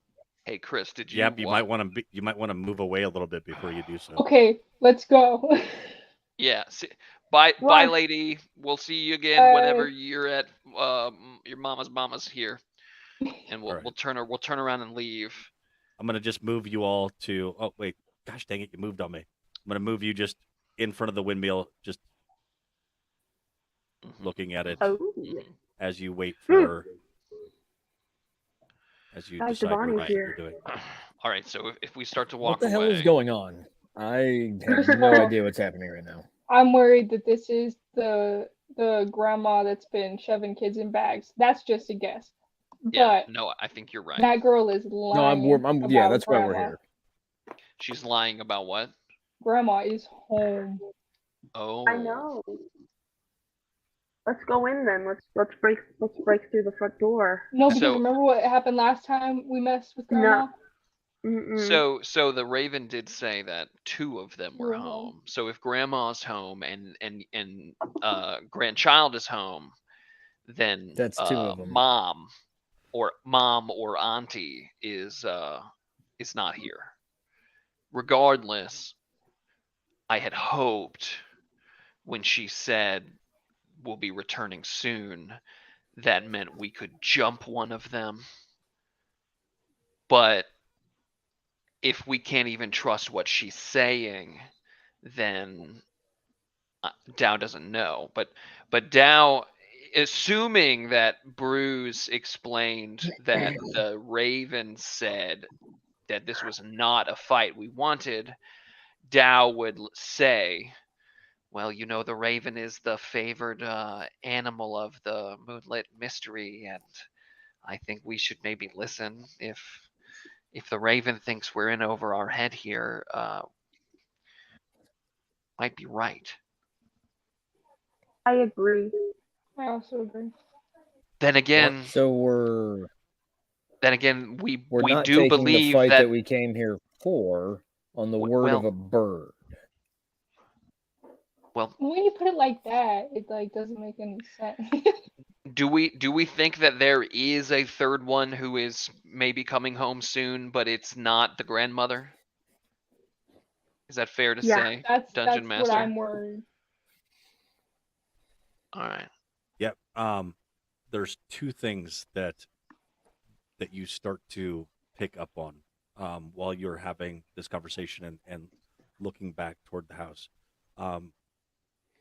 You actually see on the 3rd floor. You see the head of a young boy.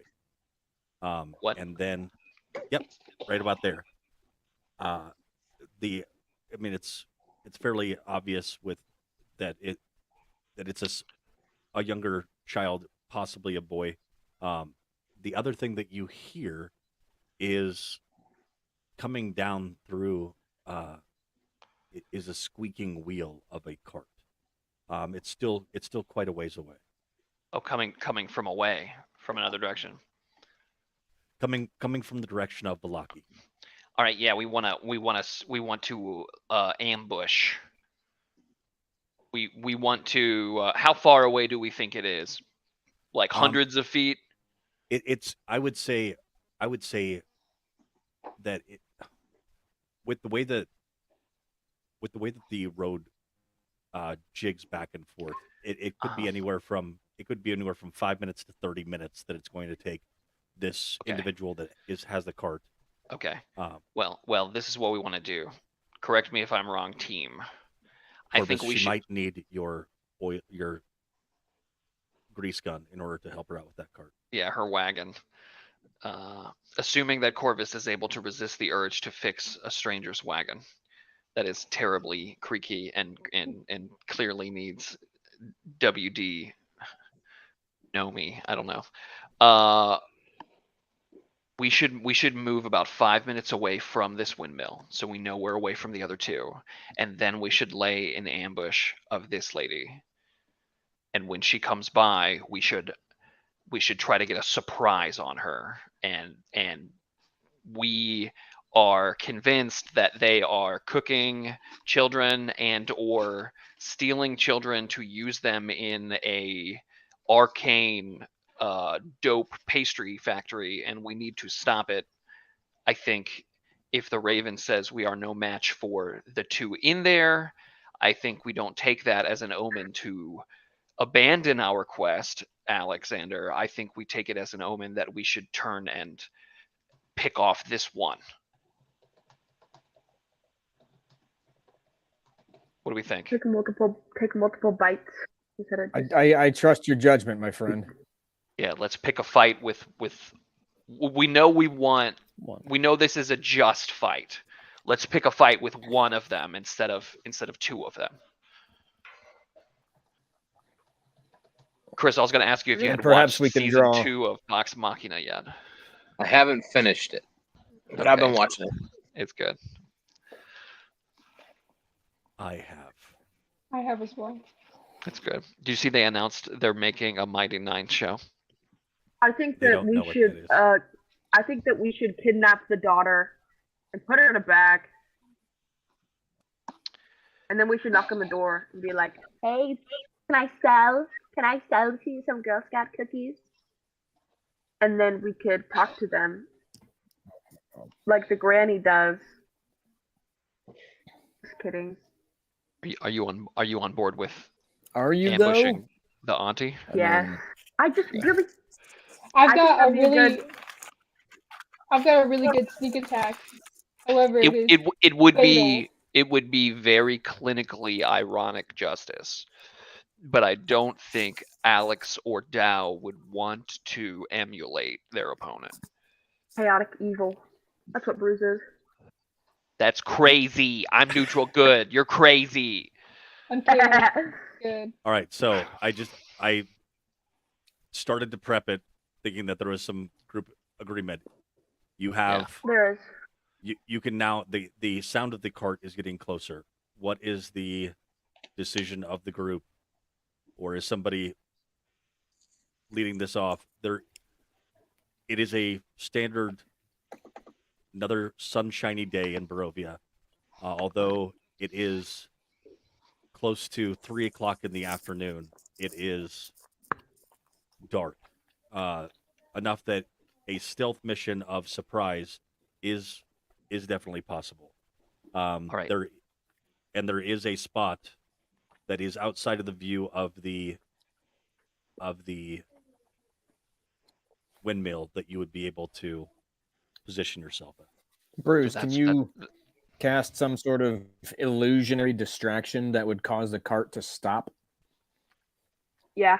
And then when the cart is stopped, I would say, or we just, there's three of us that are rather clanky that could probably just stand in the middle of the road. Well, what I think we should do is we should just lie in wait right here. And when we recognize that her path has put her at the closest she's going to get to us, then we literally spring an attack on her. There are a couple of things I would like to do real quick. I want to use Vigilant Blessing on Freya to help the likelihood that they can assassinate. So I'll give them advantage on initiative. And then when we feel that the sound is just a couple of turns away, I'll use a 2nd level spell slot to cast See Invisibility on self. So for the next hour, without concentration or anything, I can see invisible creatures and ethereal creatures. Well, fuck you. And then you said we're in the dark, right? It's dimly lit. Yes. Does anyone not have dark vision? I don't know who doesn't. Okay, so Alexander. Okay, so Alexander, I will give you my dark vision for the next hour. You share my dark vision with me, and it's dark vision out to 300 feet, so it's insane. It's awesome. Thank you. And All right, so I'm ready to assist the assassin, and I think we should just whack. All right, so you can see the map laid out. There's not a fire. That this would be a map that we would use for when you rest on the road. So this is the direction that that the cart is coming from. You have spotted that is Morgantha that is coming down through the switchback. You don't know if she spotted you or not, but everybody can go ahead and roll a stealth check. Cool. Hey, it's disadvantage.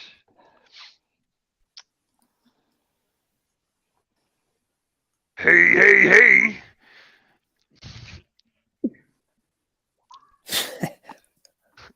Yeah, I'm pretty sure Corbus and the Xanders are just like in the middle of the road, like arguing. Just All right, stand. we're still waiting on the road. Oh, Did it not Alexander. send Oh, It Corvus. says Oh, that my stealth check went Yeah, in. we see it. heavy Okay. armor crew. What up? That's All that. right, We so- got some clanky boys. We just gonna be in the middle of the road. Listen. All right. So I was trying to there's take a knee. Clank. That is unfortunate. So while you are all getting into position, you do spot that she is waving at you, trying to get your attention as you're trying to move into your positions of stealth and ambush. Am I away from the group? She can't see Right. me, right? You have yes. You know that she's spotted. The rest of the group. She's seen Me. the heavy armor crew. I'd be like in the trees. She spotted a few. Yes. All right. I'll tell you what. Tell you what, Corbus. I'm we'll, in we'll the do it. We'll do trees. it. We'll do it your way, homie. I will walk. If she has seen me, I will walk towards the street. Okay. Go ahead. No. Oh, my goodness. Most of the time we do our business either at the shop or at the car. But I mean, you needed another pastry so bad you made your way all the way out here in order to get another one. Dow turns and looks at Alexander, and there's like a friendly smile, like we have had such a great adventure, Alexander, and now we test what it is we are doing, right? Like that's what you get from Dow's pretty face, and they turn back to the lady and they say, good evening, grandmother. We have business with you tonight, but you will not profit from it. And I just heft my hammer onto my shoulder. Oh my.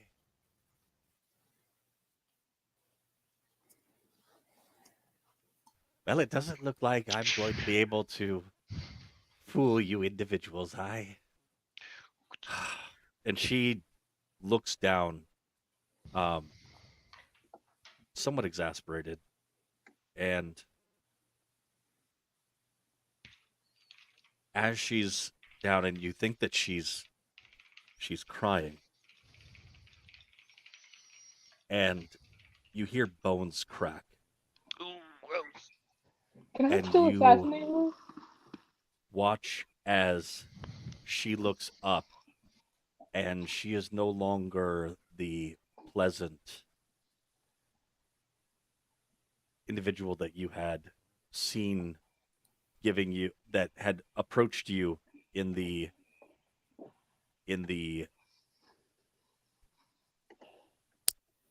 while in hold on one second.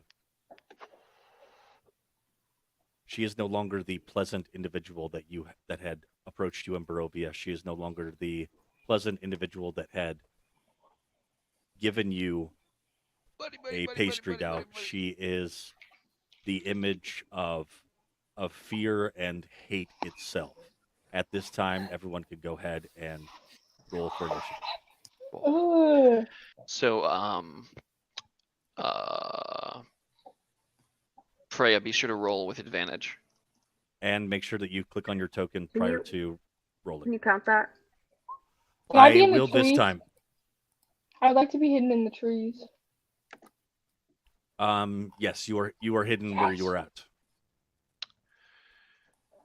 Okay, and how do I At least click your roll token. with advantage? Did I just click it? Oh no. If you've got your token selected, roll again. You rolled a 15, so you can roll again. And if it's lower than a 15, you can just edit your initiative in the turn order. There you go. So click on the 7 that you got, and Now- change it to 15. Now she gets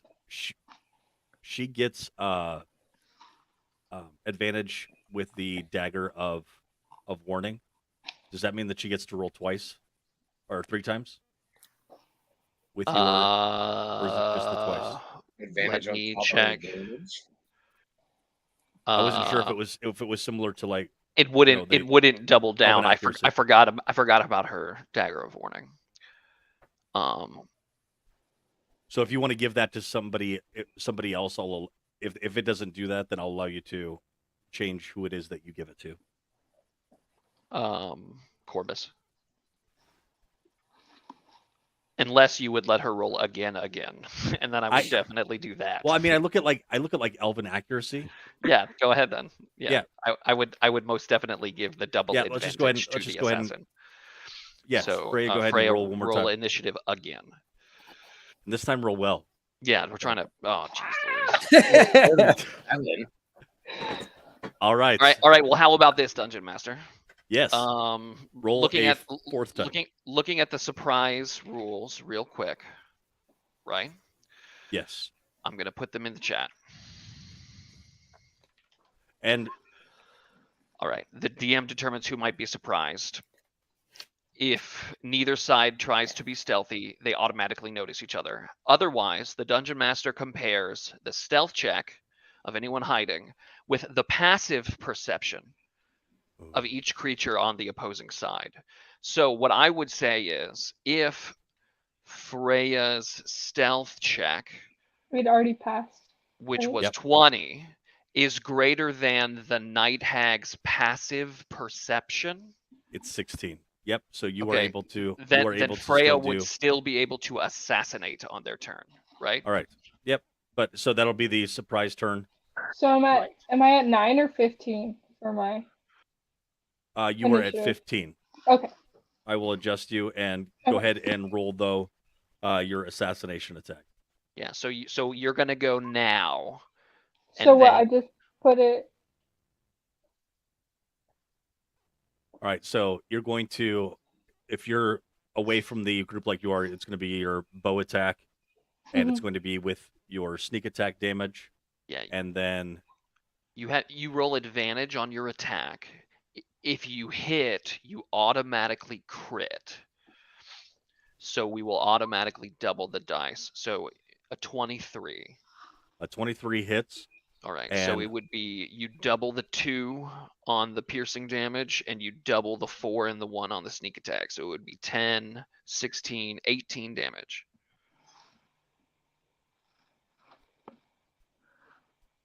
All right. So an impressive hit that comes out of that as she's doing her dramatic reveal, and Freya, because you've seen this trick before, as soon as she bent over and you heard the first snap, you knew exactly what was going on. And just like you did when you were a kid, you immediately pulled up the bow, and you are a much better shot than you were when you were 13 years old. And release the bow, and this time you don't miss. But you have fired your bow many times in your past at individuals, and you watch as it hits, and it seems more like hitting a stone statue. And she turns to you and says, "Oh, this is going to be fun. This is going to be so much fun." And she's expecting to go, but Bruce, you get to go first. Okay. Whoops, not that. Ignore that. Hold on. Okay. So You got to Inflict touch wounds. on that one. inflict wounds is a touch, so you'll need to Yep. get So you're going to need to you get need to within get melee range. right up next to them, which is not something I would recommend. Yeah. Okay. I'm over directly next to her. And I'm All gonna right. touch her. So, what's that? Yep. You're going to be close enough to be able to touch her. Go ahead and move your token. You wouldn't need the Misty Step. You can walk if you actually want to be close enough to her. Right. Yes. But what? So, and because you're a new player, we're gonna help you out a little bit. The best tactic with that Misty Step and the inflict wounds that you have would be to move up to her, hit her, and then bamf away. You that sound like- you can't cast both.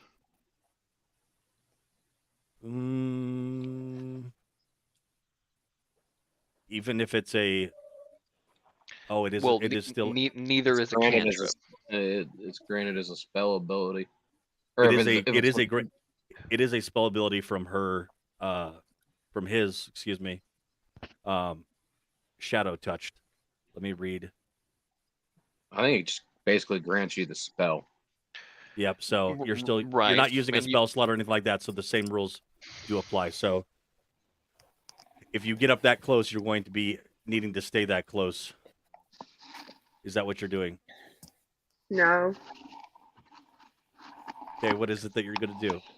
I don't know. It's okay. Ugh. Okay.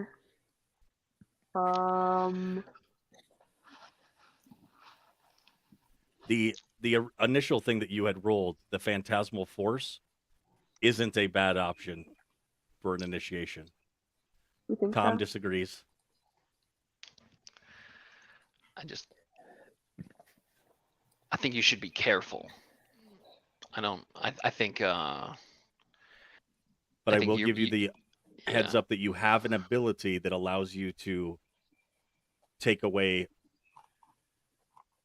her spell, her saving throw. Shoot, what was that? Is it this one, the Bardic? No, what was that? That is unsettling words. Oh, okay. Can I do that So then? go ahead and put that in the chat.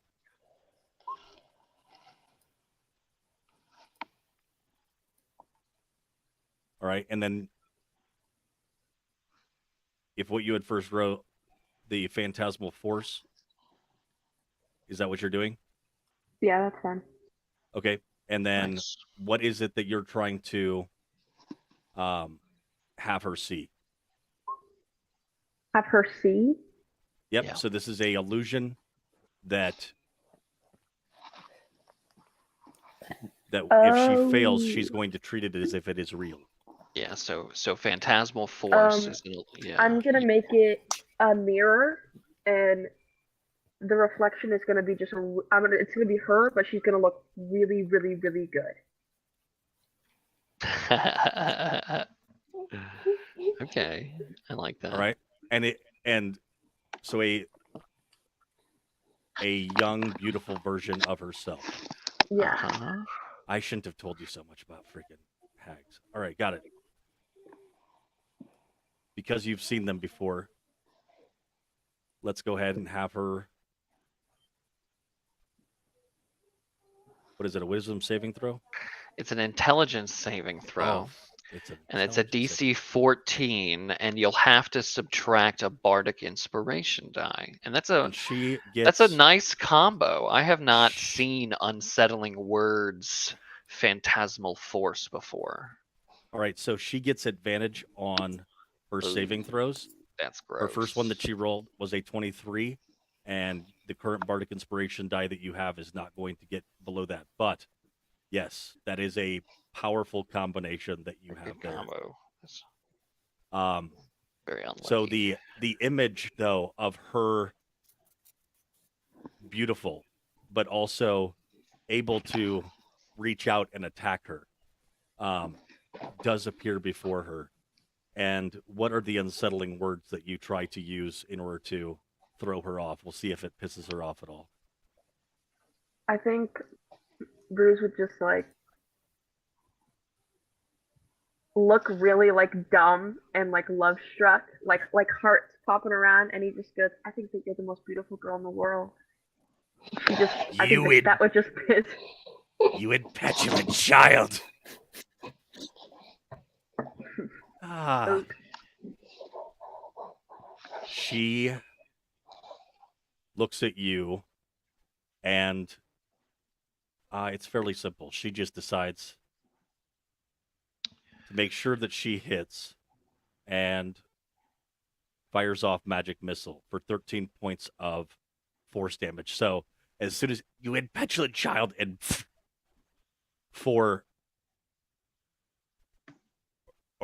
three beams of magic energy come streaming at Bruce and hit him there in the bushes, doing 13 force points of damage.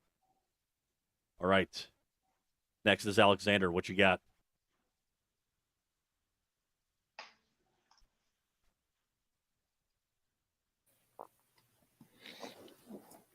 Ugh. You smell worse than the first day I saw you in Barovia. You rotten old bag. You smell like mothball.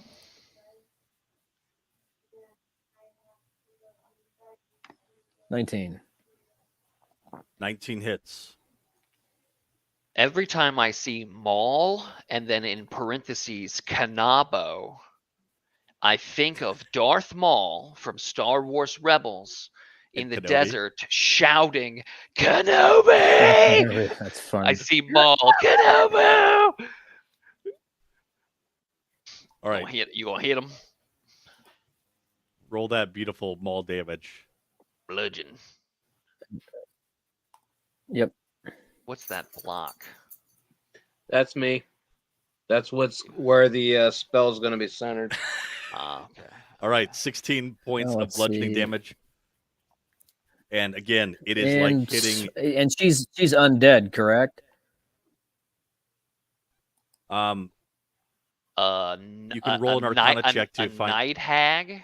I don't think so. I think we're wrong. No, Close, no, but no they're cigar. not. Oh, I can smell her. Yeah. She's a fiend. However, you can smell. Yeah, if you want to expend a divine sense, she is a fiend. All right. I did. Yeah. I He did. did that Okay. for combat. All right. So the strike Yep. hits like hitting a marble statue, but the flash of radiant damage puts her on a paladin. I see. Well, we're pulling out all the stops, aren't we?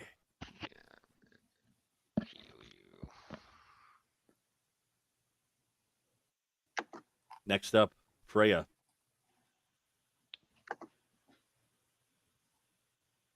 Was that a smite? That Mr. was a Valiant? smite. That was a smite. Nice. Okay.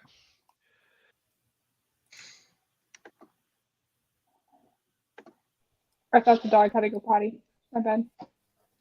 I'm gonna grab. Oh yeah, courage is not here. in the turn order. Yeah, leave courage out of the combat order. Just don't worry about it. Don't worry about what courage is. Okay, I'm gonna try and shoot her from the sky again. She knows where I am now, right? So I can't use sneak attack. You can hide. You can still hide. Yeah, as your. Can I hide it? I'm gonna hide in the trees. I'm just Okay, gonna go ahead and keep- roll your stealth. You can let me know that you're hiding by rolling stealth. as Oh, your I'm first. hiding. In fact, you are the only class that can hide as a bonus action before attacking. Is that sending me in? What's that? Hmm? Is that? Okay, All there right, it is. so Sorry, There you my go. computer is slow. that's all right. An 11. You attempt to hide in the bush where you were, and you snap a branch, and you see her eyes dart over to you, but you can still attack. I'm gonna hit her with my bow. And hope that I can get her in the eyes or something. Oh, hey, DM. She's also 5 feet back from where I am. I Yes. Schmack. Crush a man. All right, you don't have Ew. advantage on this one, so you are flustered by the sight of what has been your nightmares since being 15, and even the thought too of letting everyone down is also flooding your brain, and it steers your arrow off, and it skitters off into the woodline behind. Actually, go ahead and roll a d6. Where do I roll that again? Actually, no, you don't have to. There's not anybody really in the direct In the line. range. Okay. Right. But you feel like with that kind of a shot, if there had been somebody closer to your line of shooting, that it could have hit them as well. All right. So that you had your roguish action and your attack. Is there any other bonus actions that you want to take or movement? I think I'm gonna move out of the trees. Oh wait, no. The roguish action is to use that as a bonus action. Got it. Oh yeah. So you can do movement though. I think I'll move closer out of the trees. Okay, Over. go ahead. 1 second.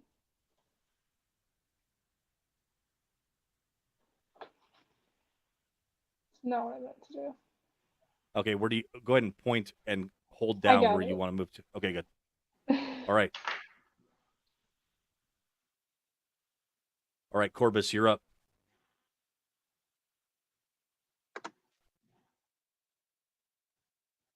Fairy fire.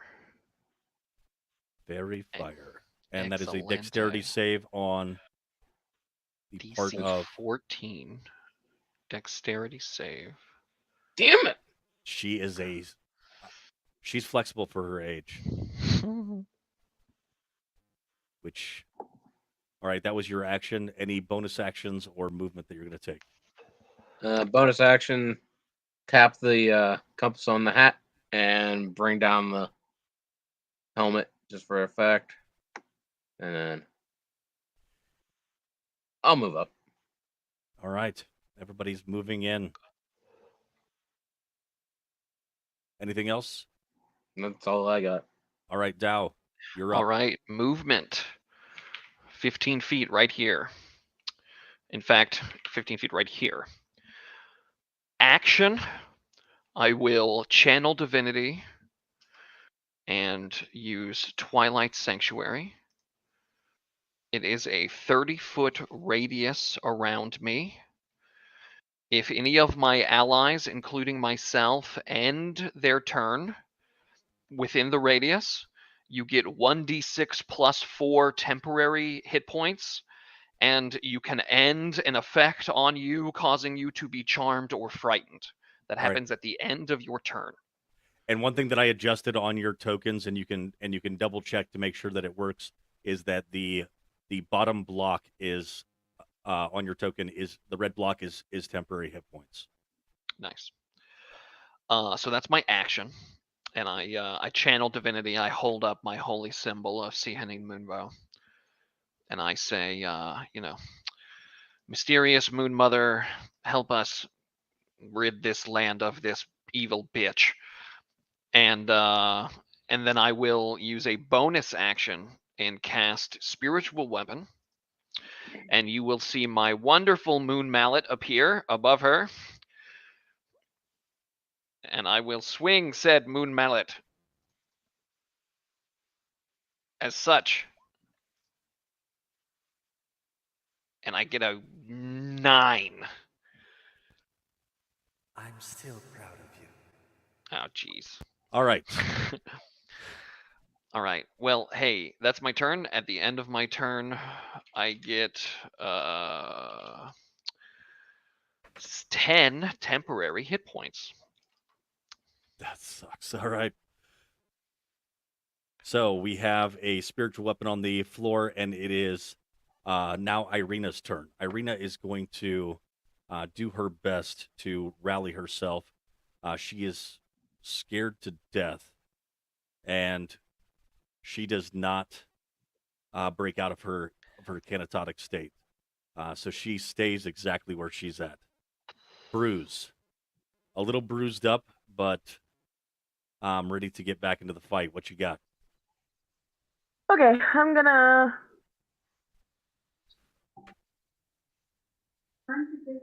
Alexa, stop. That was a little disrespectful. I don't know if anyone else found that disrespectful. I'm gonna do vicious mockery. Okay. And I'm just gonna keep calling her pretty. Bruce continues to catcall the horrific-looking hag, much to the. Bruce is gonna be like, no, I'm not fighting. I can't fight. Like I could never hit such a beautiful lady, but it's actually just vicious mockery. All right, so she gets advantage on her wisdom saving throw, and she gets a 19 and a 20. Why? Like maybe stop doing that, man. I am going to eat you first. Oh, jeez. Okay. All right, it is Morgantha's turn. Wait. At the end of Bruce's turn, Yes. Bruce, you get 8 temporary hit points Yeah. that go in the red box. All right, there you go. Oh yeah. And also, I end an effect that is either charming or causing you to be afraid. Fucking, if Irina were just closer, I could help her get over her fear. But she's not even close enough to me to be properly Unfeared? cleansed by the light of the moon. Nope, she's staying back. Yeah. You can at your turn you can try to call her over as a free interaction. I got plenty to do on my You turn. got plenty to do. That chick can fend for herself. All right, and let's see. I'm not even sure we want her to be close to the fight, so it is what it is. Although that nice looking plate armor that she wears, is it plate armor that she wears? It's half plate armor that she's wearing. Half plate, never mind. Don't have that. Probably fit Dow though. It might fit Dow. Is what they're That is thinking. true. All right, eeny, meeny, miny. That paladin hit hard. Yeah, magic miss. You take 9 points of force damage that you see effortlessly. She is pointing, and the missiles that come streaming in, they actually sweep around Dow and strike into Alexander, ignoring even the beautiful armor that Alexander is wearing.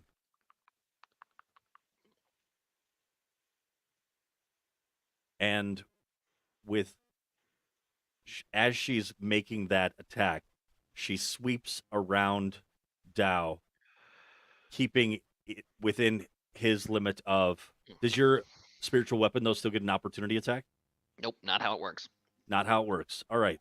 So, her knowing that, she swings around Dow as if a dance partner, moving in closer to Alexander and moving closer to Bruce.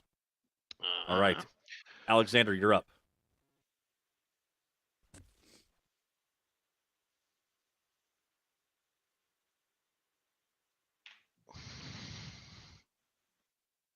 Unmute. I hope you guys are feeling it at about an 8 out of 10 on the danger level. I'm feeling about an 8 out of 10 or a 4 out of 5 on the danger level. I think this is a great test for our group of heroes. Maybe a here. 2 out of 3. A 2 out of 3. I see. I Or a- don't think your or a- scale. I don't think your scale has enough savvy.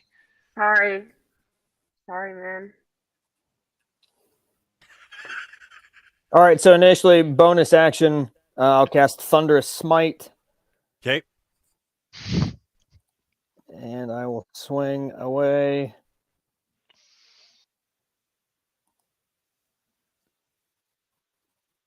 $18 hits.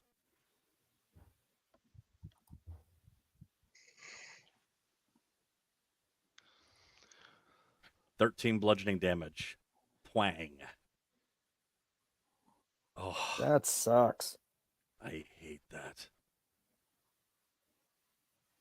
But there is also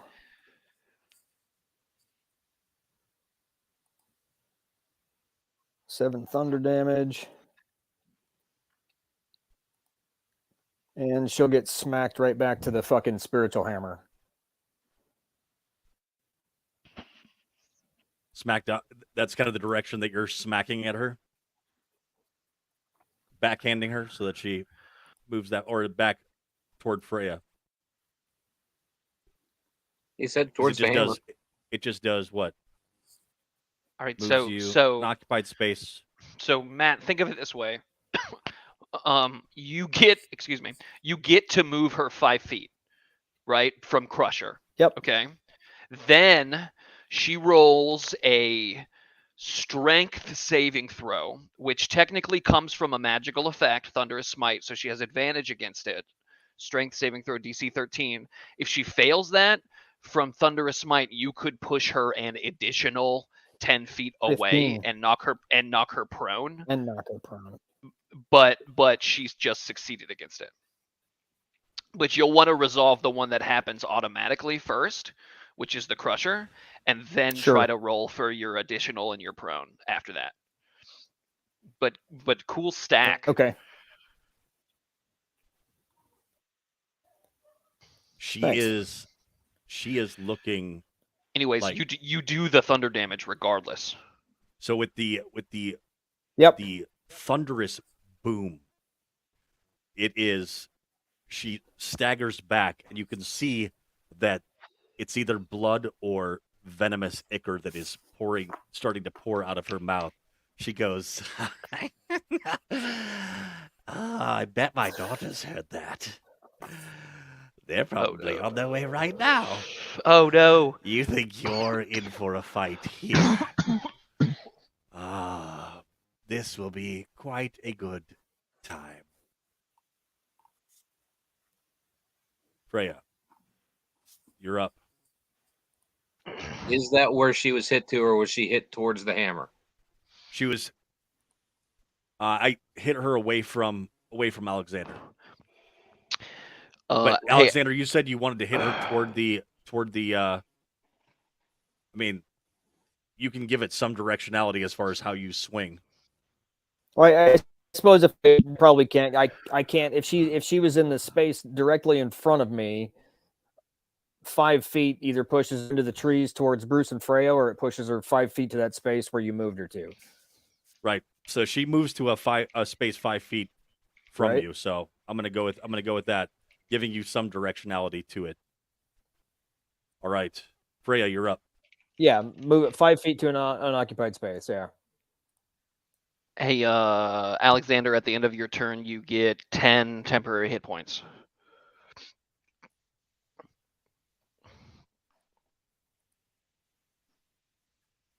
Excellent. Thank you, sir. Okay. I'm gonna.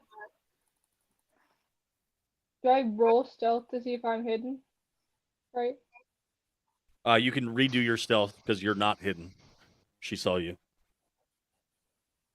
Am I hidden Nice. now? Okay. Now you are hidden. Okay, and now I'm gonna hit her with the bow again.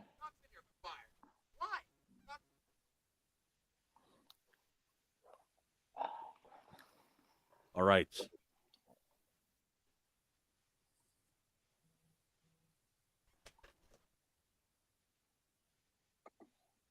Ooh, no.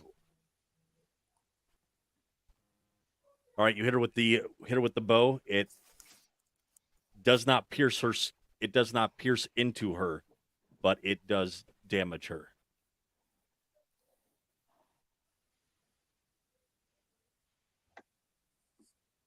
Any movement? Any additional actions? You are now Within her eyesight.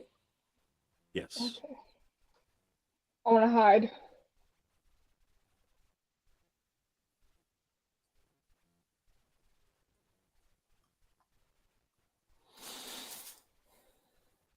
So with your, let me make sure that I understand that. With my cunning action, right? Correct. So you use your cunning action, and now you're using your bonus action. Okay, go ahead and No. rehide. No, that'd be the No. running action uses bonus action. Yep. So you are out of bonus actions and actions. All you have left is movement. No, I'll stay where I am. Staying where you are. Yep. All right. Corbus, you're up. After seeing the magic missile twice, I was like, I could do that kind of too. Freya, you get 8 health to 8 temporary Nice. hit points. All right. And then semi put myself between her and Freya and Bruce. All right. Blocking her in. All right. Dow, you are up. All right. Corbus, you get 9 temporary hit points. So remember, temporary hit points, they don't stack. So if I'll take mine over 4. right, so if you get 9 and you had 4, you get 9 instead of 4. Okay, cool. So on my turn, I at the audible 300-foot crack of thunder from Alexander's thunderous smite, Dow like shrugs and like kind of like shakes their head and settles into their boots and says, all right, well we've really got to fight now, don't we? And I am going to use my bonus action to move my spiritual weapon and attack with it. So that is this. 21. 21 hits. All right. This is 7 magical force damage from the hammer. And then I am going to, you see Dow like raises their hand into the air and they're like crushing that moonseed plant in their hand. And you have seen this happen before, and suddenly there is a beam from the moon that crashes down onto this hag as Dow concentrates on Moonbeam and creates a 5-foot radius Moonbeam, which I will create. I will draw here. Bang, there's my Moonbeam. It's green. And when a creature starts their turn there or enters it for the first time, they are engulfed in ghostly flame that cause searing pain, and they make a Constitution saving throw DC 14. On a failed save, they take 2d10 radiant damage. On a successful save, they take half. Shape changers make their save with disadvantage. You don't have to do it until the start of your turn. I will remind you. I will use those rolls. All right, great. For the next 2 turns, you's gonna take some No. damage. She gets advantage. Oh, sorry. She gets advantage on her roll, but I realized I already Roll had twice. it set up that way. Yep. Good Yeah. to go. All right. So Great. she takes it, though. She doesn't take it until the end of her turn. She takes the damage at the start of her turn. It is Got it. currently my turn, so don't worry about it. All She right. took the damage from my hammer. I call the moonlight down. You see the radiance twinkle in Dow's face. and they say to their friends, "We need to make quick work of this one now before her family arrives." Quick work of me. Oh, you have no idea. All right, Irina is going to again try to steady herself.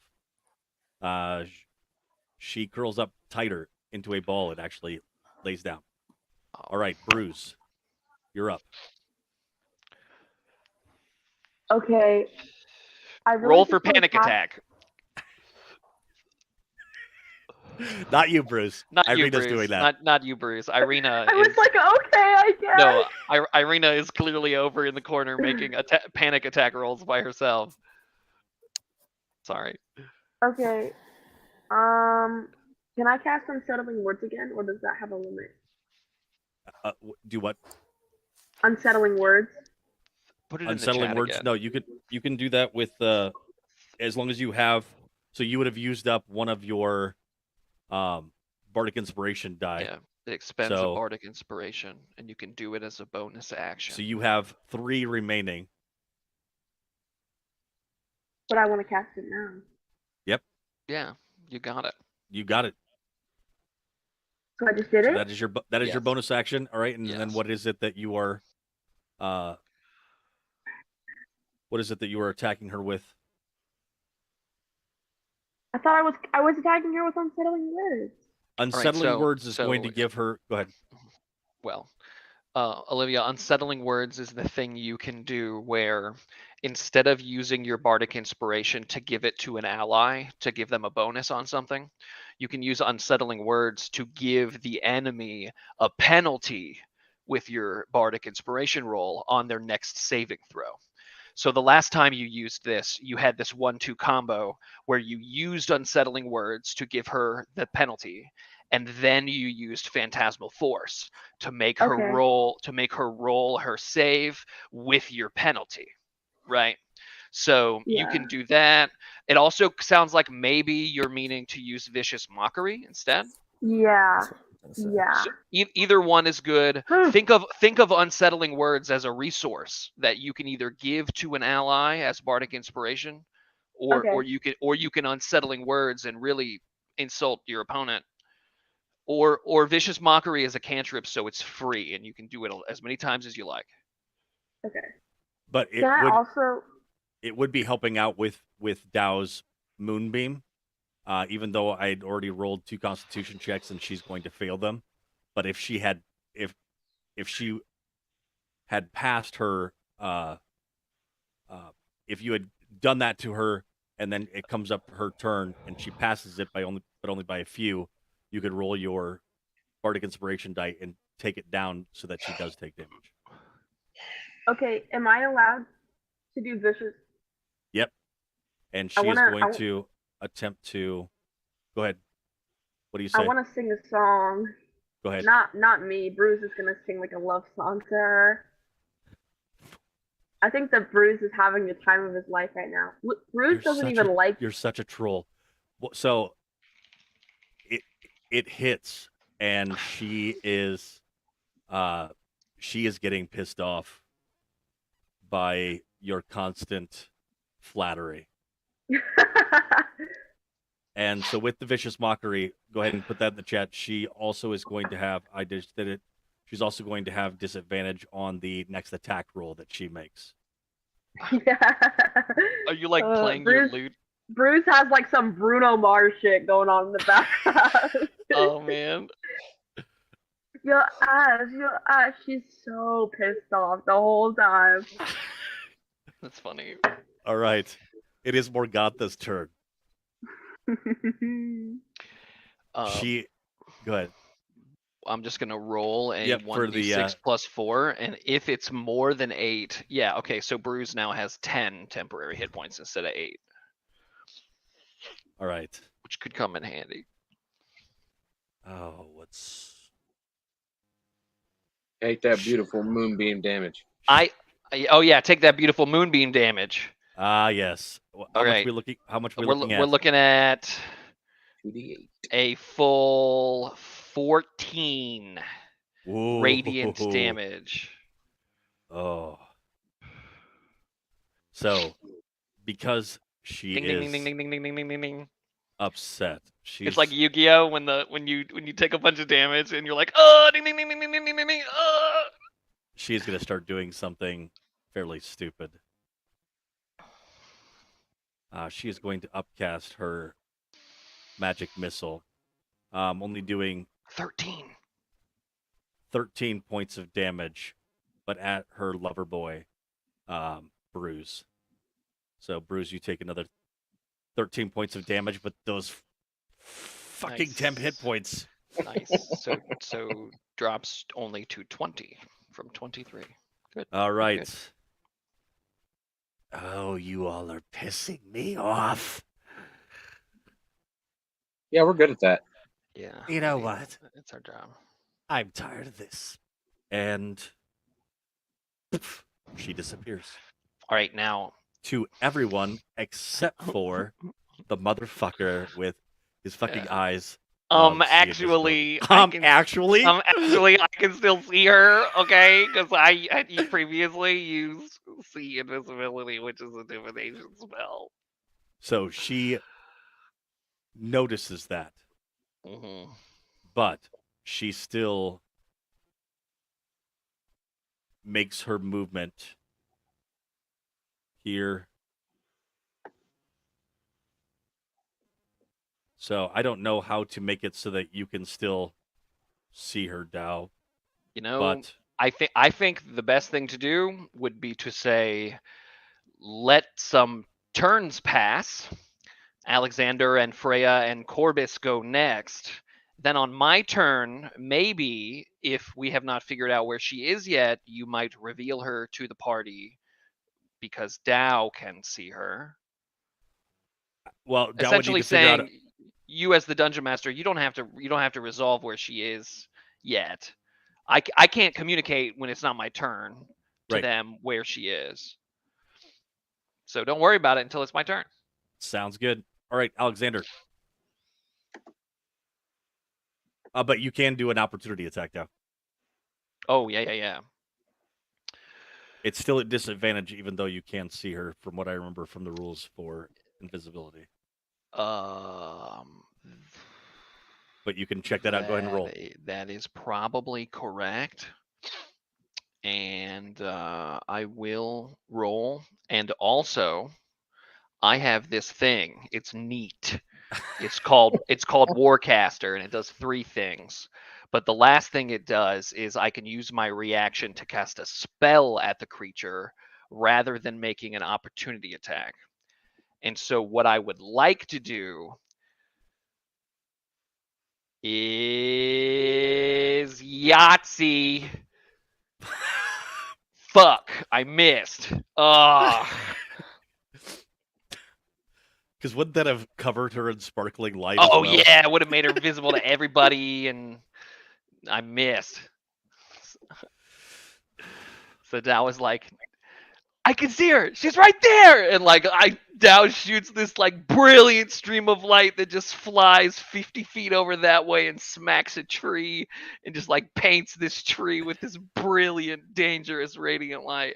If And only you Dow had was bardic just like, inspiration, it "Fuck." might have been enough. Would Yeah. we know the direction though that Dow was trying to at least the tree? All right, Freya, you're up.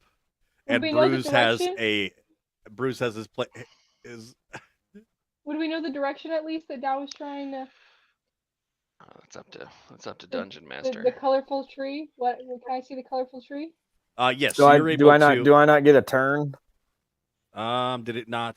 Oh, that's rough. Did it skip you? Sorry, Alexander. you Go ahead. skip Yeah, me. you get a turn. If by it you mean the Dungeon Master, then yes, it skipped him. Exactly. Yes, please keep track.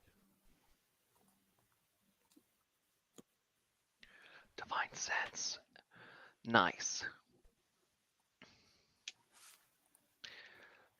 All right. You close your eyes and count to hag. So being in the ethereal plane does give her total Ooh. cover, Oh fuck. but Oh, sure. you are able to you are able to eh, you are still able to sense that she is nearby, but you are not able to And ascertain her I location. can I make an insight check, or would be an insight check or something to determine like the whether or not it has to be a magical attack or can be a silvered attack, being as we've dealt with enemies like that in here now. Yep. Look, go ahead and do. We'll say that with your training, if what do you have proficiency in? If it's do you have proficiency in Arcana or Religion or Survival? Any one of those attacks or any one of those rolls, I would allow for You say ascertaining. survival? Yeah. Only because in your training as a paladin, there would have been some yes. So with hags, they are individuals that are susceptible to only are resistant to non-silvered attacks and have advantage against magical effects. Okay. We have at least one silvered weapon in the party. You have one silvered weapon currently in the party. Who's got that? I don't. That me, is it's Bruce. me. I have it. I have It it. was either Bruiser's frail. Okay. What do I? Is it and it's edged, right? Is it like yeah. Cool. It's a silvered edged weapon, yes.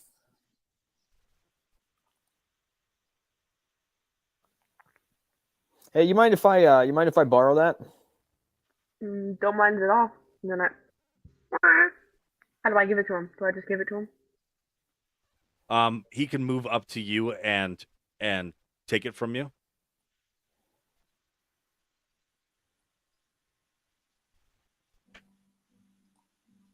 I will do so.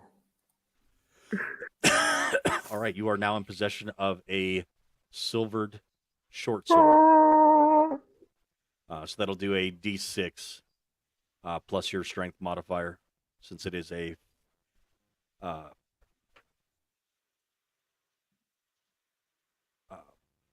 versatile weapon. Now the question is, can I strap it to the side of my maul and then just smack her with it on the side? That might take a little longer than 6 seconds to accomplish. So yeah, that's fair. No, but you can start to do that, or you can have that available for next time.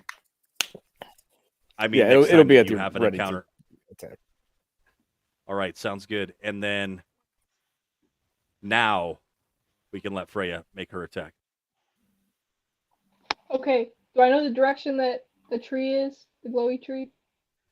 The glowy tree. So you have some idea of where Dow is seeing her, but you cannot see anything in that space. But would I know where to shoot an arrow and hope? Yes, it'd be slightly to the right of Irina. So no one would get hit if I missed, kind of thing. That's not what I said. Okay. Well, I don't want to shoot Irina having a panic attack over That's true. there.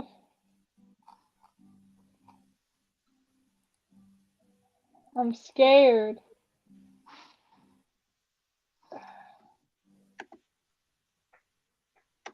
I'm gonna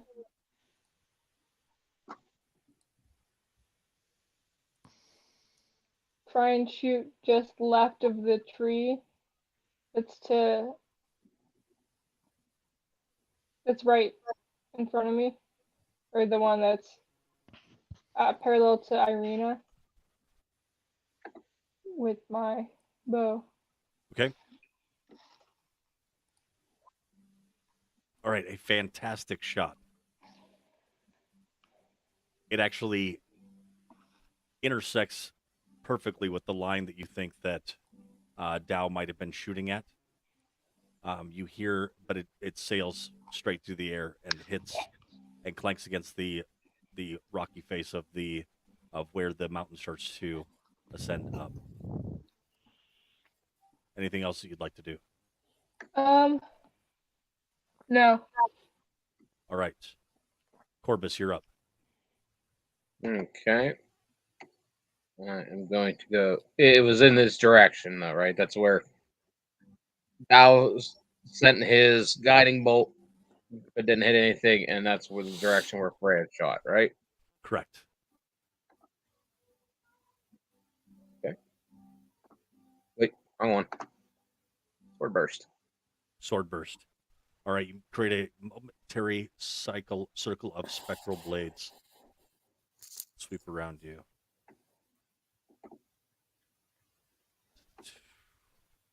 All right. So the blades spin around you, and as they're spinning around you, you hear almost directly in your ear. Sorry. That's not gonna do it, hon.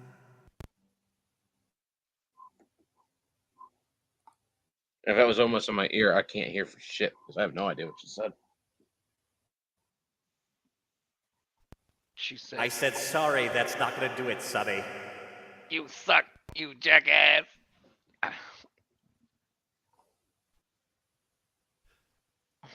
All right, who's up next? Me. All right. Dow, you are up. Well, first things first. I'm a realist. Corbus, you now have 10 temporary HP because I am rolling really well on this. How about where is she? Oh, yep, let's do that.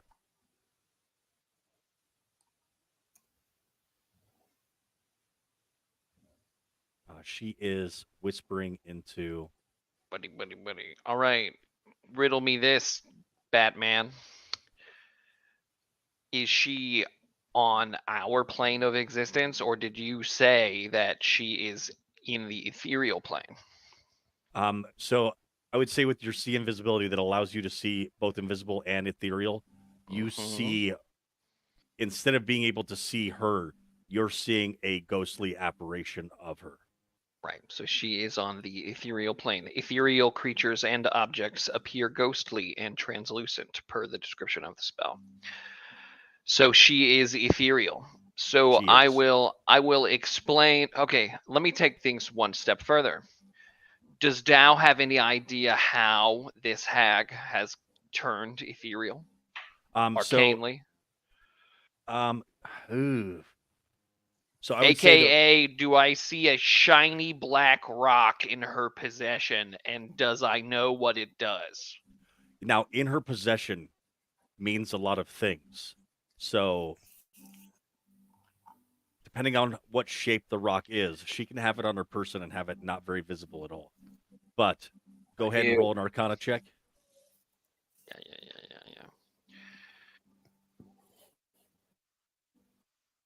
You see, kid, I was in a hag with your father. I was in a coven with your father, and this heartstone belonged to your father, and I shoved it way up there. way up What there, so I could give it to you. No, it's your heartstone, and you can turn All right. ethereal with it. All right. So, yes, you understand that in order to be able to turn to the ethereal, she would need to have possession of a heartstone. And you know approximately what it looks like. Yeah, so I will just say on my turn, I point to her and I say, she's right there. She's ethereal. We can't touch her. She has her family's heartstone. Right? And that should tell you guys everything you need to know, right? Like, if her siblings show up, only one of them can do this at a time, sort of thing. But as she's ethereal, you don't see Dow shooting any spells at her because Dow does not believe anything is going to hit at all. However, Dow is going to use their action to move the moonbeam to be here, and use their bonus action to move the hammer to be here, and Dow is going to use their movement to move here. And that's my turn. All right. Blinky, blinky, blinky. Boom. All right. It is Irina's turn. Come on, Irina. You can do this. I believe in you. And you believe in yourself. That's what's most important. Irina draws her sword and comes sprinting forward and then looks around dumbly saying, where the fuck is she at? And Bruise, it is your turn. Does Irina get temporary hit points? She does. Nice. How about What do I do? 7? I can't touch her. Yeah, it's tough. Can I still speak to her? Yeah, Absolutely. she is like come back. haunting us. I'm gonna say, please come back. Oh, you're so sexy, please. I miss you. Are you doing this with vicious mockery? Can I if I can't see her? You can still speak to her. She can still hear, and she can't be affected by things on this plane. But She can hear your words, okay, but you're not going to be able to do any magical damage or effects to her. But you can talk to her and she can hear you. Worth it. yeah, so she is still insulted, to be sure. And it may have upset her enough that she's going to appear. Oh, nice. First, she's going to take her movement. You watch as Irina seems to jostle as No, can I? someone is attempting. What is jostle hobbits? Morgantha is going to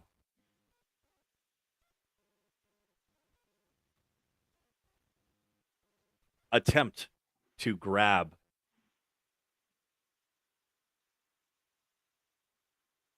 Irina, looking intent on taking her and trying to shove her into a bag. However, even with a measly 12, she is able to push off Morgantha. She says, "You're coming with me." And That's my purse. I don't know you. Oh, she and can't with sleep. casting of sleep, you watch as Irina falls unconscious. You should have just come with me willingly. And she is currently laying there unconscious. Okay.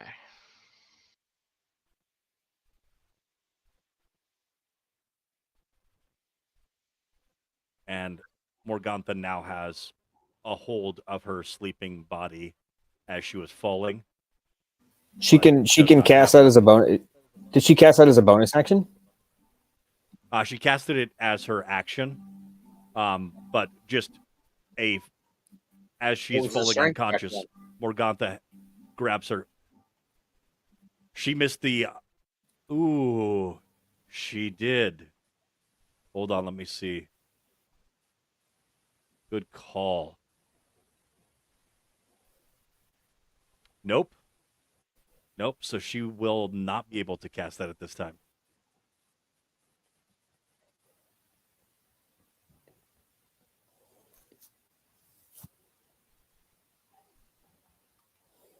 Alexander, you coming in with the heat?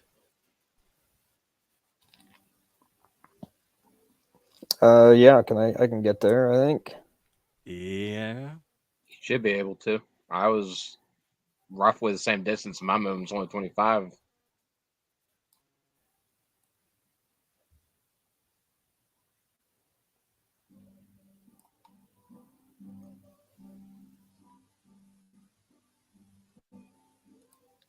Can I now?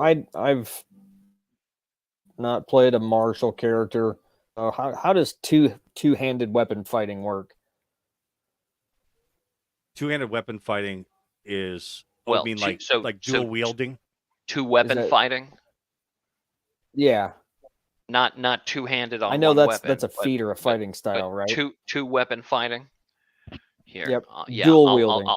yeah. So there you go. it would need to be with two light weapons. Yep. Or you need to be a werebear. Yeah. If you make an attack with your attack action with a light weapon, then with your bonus action you can make an offhand attack with another light weapon, but you don't get to add your proficiency modifier to the damage. Okay. Or to and the feat gives you a +1 to your AC while you're two weapon fighting, and it lets you add your abilities back to the damage. And you can So- use a standard weapon too. Your Yes. weapon's considered a maul, right? Sure. Okay. It's two-handed. Yeah, I was gonna draw my katana because my katana is can be single or dual-handed or two-handed. Yep. So the katana is a finesse weapon, but it's still it's not a light weapon. Yeah, and that's why I'm asking. Right.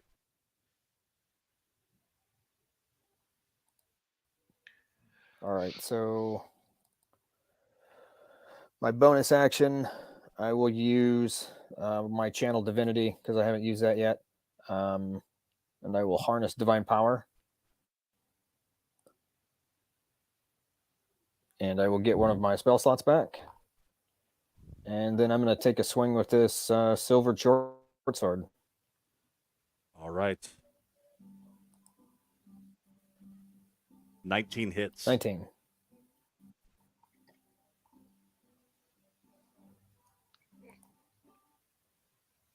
Did you say silver sword short? All right. It slices in, and you see it draw a black sickly blood from her, and then it immediately, that wound, adding salt to the wound, lights on fire with the radiant damage, and she screams. It's like, where are those fucking bitches at? Where's my fucking family? What the fuck? All right, Freya, you're up. And that's my turn.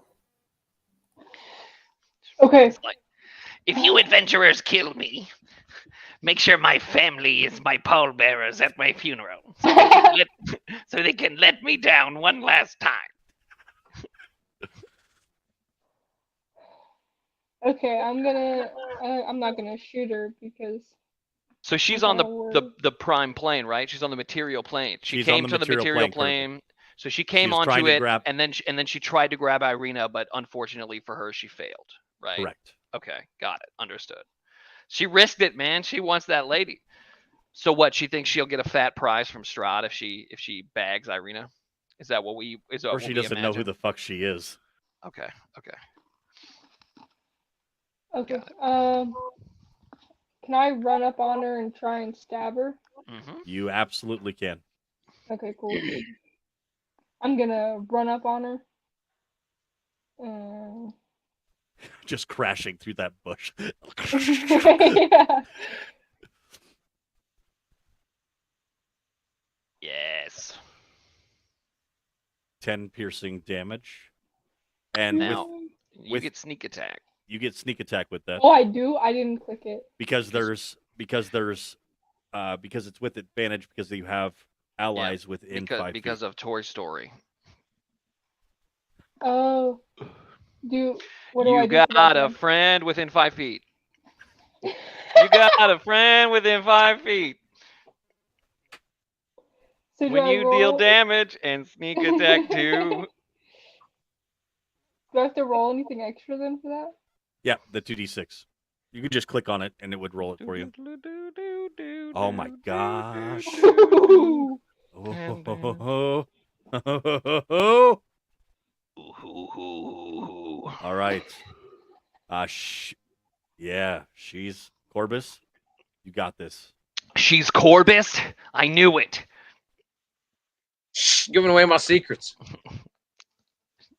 Uh, Poke her, Corbus. Poke her with your spear. Like she's Or a not. door or a piece of furniture. I use my bonus action on the other. God damn it. Thunder gauntlets. All right, the Thunder Gauntlets come striking in, and it would have been enough damage probably to take her down. But she bobs and weaves. That's all I got. Dow, you're up. Yo, all right. So, let's see. I use my action to move the moonbeam within 60 feet in any direction. So now the moonbeam is here. And then I use my bonus action to move my magnificent hammer. And I am going to swing the hammer.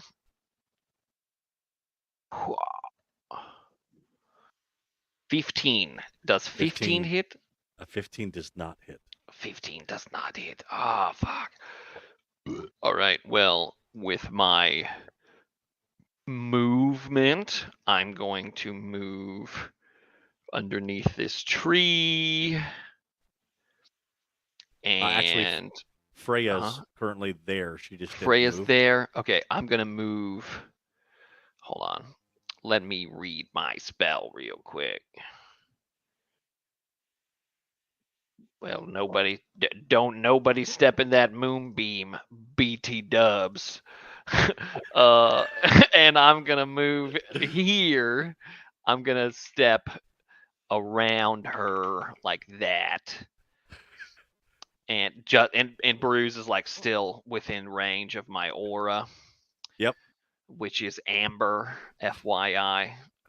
Whoa! And then and then that's my turn. All right. Yeah. And it is. Can I just say I've been holding on to this for like 20 minutes. When Bruise had like his lute out and was like serenading, I know that Olivia said it was Bruno Mars. And in fact, the first thing that popped into my mind wasn't a love song, but it was Bruno Mars's like lazy song, you know. But what I think in my head, the first thing that popped into it was Bruce like taking out the lute and like singing to the hag and being like, "Another turning point, a fork stuck in the road." Yeah. But yeah, that's my head canon. All right, so that's singing my turn. to the March of the Dead.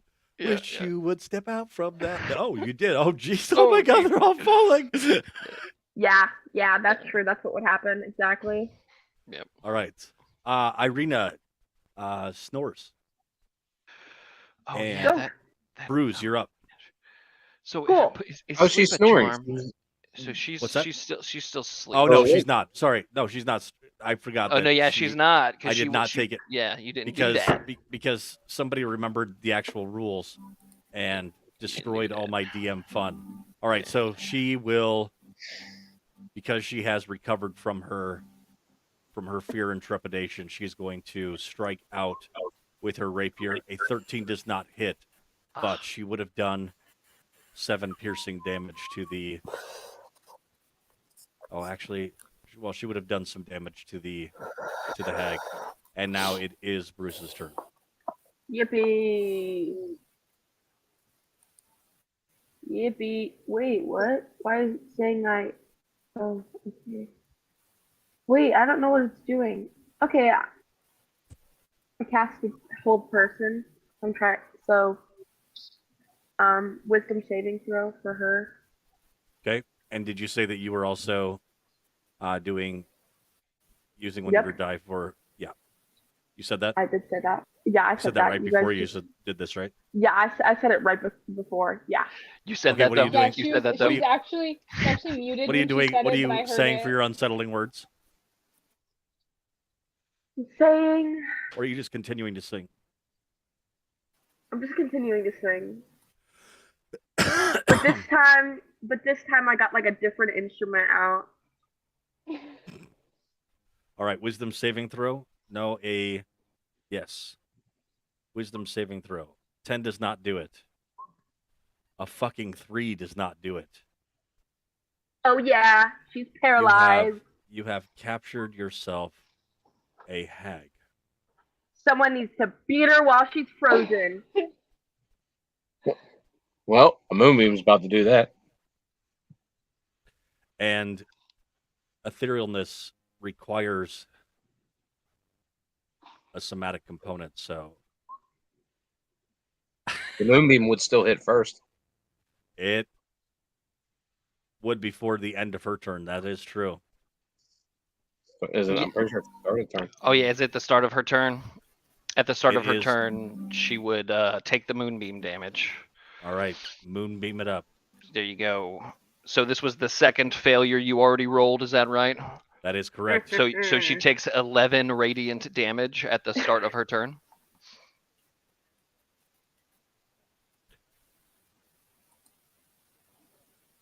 And how do you want to do that?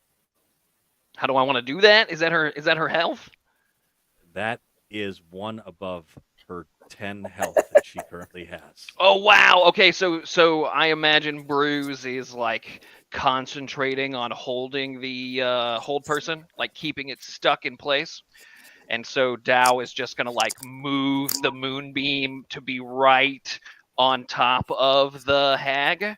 And then as Bruise is like concentrating on holding the hag in place, Dow is gonna do their best to like condense the beam as narrow as they can make it.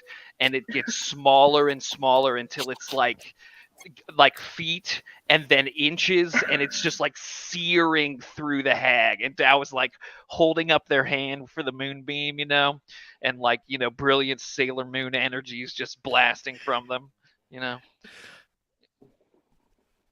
I'm trying to think of a song though that Bruce could be doing about holding on to your girl, right? Yeah. I don't know. Well, I'll think of something later. you hear in the woods coming from down where the windmill is, you hear a horrifying scream that has two voices with it. And that is going to be the end of combat for right now. Wow. And we will end tonight's session with what is the plan from here. Okay. That is the question. Yes. I think there's a couple of things we would want to resolve, right? Like, so we know that the hags have been probably heading towards the fight since round 2 when the thunderous smite went off, which has been only like 2 turns ago. It's only been about 18 12, seconds. 15, 18 seconds. We think they'll be here within a couple of minutes because we were 5 minutes away when we intercepted her. So we think we've got a few minutes before they get here. I think what the party would do would be collapse on the hag, loot her, right? Absolutely. I'm sure she's got some cool shit on her. She's got the wagon. We want to take the wagon and move it. If possible, we want to loot it of anything valuable. And then if we want the wagon, we can take it with us, but we don't want to be pushing the wagon and its wheel The rut broken on the wheel. ground. You know what I Yeah. mean? Yeah. But we want to loot everything real quick, loot her. Dow is especially interested in grabbing that heart stone, because it would mean that the other hags cannot use it to take into the ethereal plane. It also sort of means that we eventually will come into conflict with them again because they will want it, because it's valuable to them. And maybe they might even be able to find us because we take it, but nonetheless, we should take it so they can't go into the ghost world. So If nothing else, it's a bargaining chip. If you would let us loot her, loot the wagon, and then we would like to hide because we think the other ladies are coming. Yep. So I've blown all my good spells, so I'm not necessarily interested in fighting those ladies immediately. Okay. So go ahead and do an investigation check. How many of us can do it? So you can roll the. Okay, there's investigation check and perception check. This is for both the cart and for the hag. All right, I'll do a perception check. How many of us can do it? 15. Everybody can go ahead and roll their checks. All right. So Tom, you're looking at the hag herself. Yeah. All right. Yeah. And then, what is Freya investigating? Her stuff. Okay, so you're investigating the hag? The cart. Or the... Okay.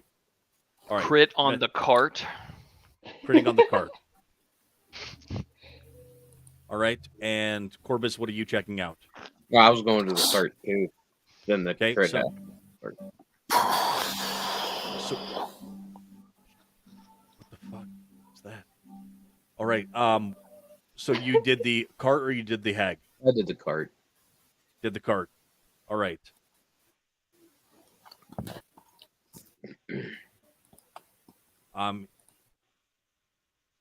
In a search over the hag, you find the Heartstone, and it is where I was alluding to it being, because it is something precious. So because of both you and with your perception check, you notice that it's not anywhere on her, but you knew that it had to be on her, so you continue to check, and you do find it. The cart itself has there's also a bag that she has with her. It looks like leather. Yeah, you know what's going on, right? Yeah. Okay. She actually has 3 bags with her. Oh. All right. And okay. Go ahead. Is it safe to say that Dow knows what they are? It is safe to say that Dow knows what they are. Yeah. So Dow tosses the bags to Alexander and just like literally commands you, like, destroy these. Right. And throws at you these bags that look like they are made from stitched leather of a recognizable kind. They are evil soul bags. Dow will continue as Dow shrugs and holds their breath and shoves their fist towards where the Heartstone is and pulls it out and wipes it off and puts it in the bag of holding. Immediately?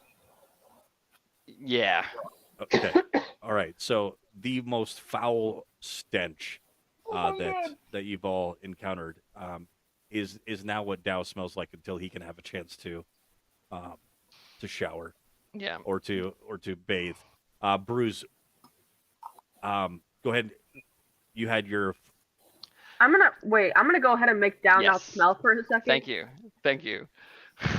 Dow expresses incredible gratitude. I wanna investigate how close they are. And that's what you were attempting to perceive? Yeah. you can identify that with the amount of distance between you that you've got at least a few minutes before it would be possible for them to be coming if they were.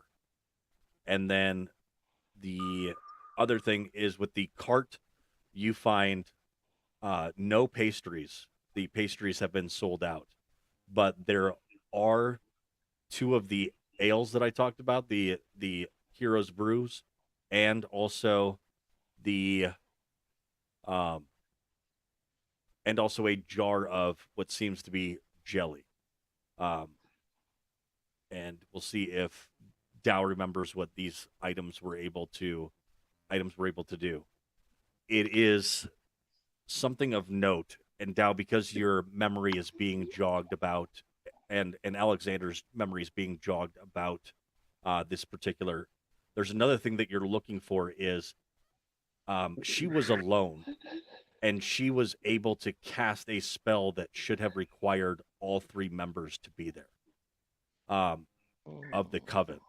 However, uh, you're looking for like a ring of spell storing or some type of scrolls, and that is another thing at least that you find is a scroll that has on it that has been created. One is a go ahead and roll.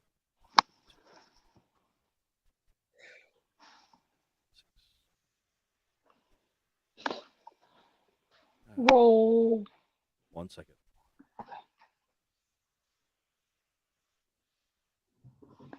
Go ahead and roll a d8.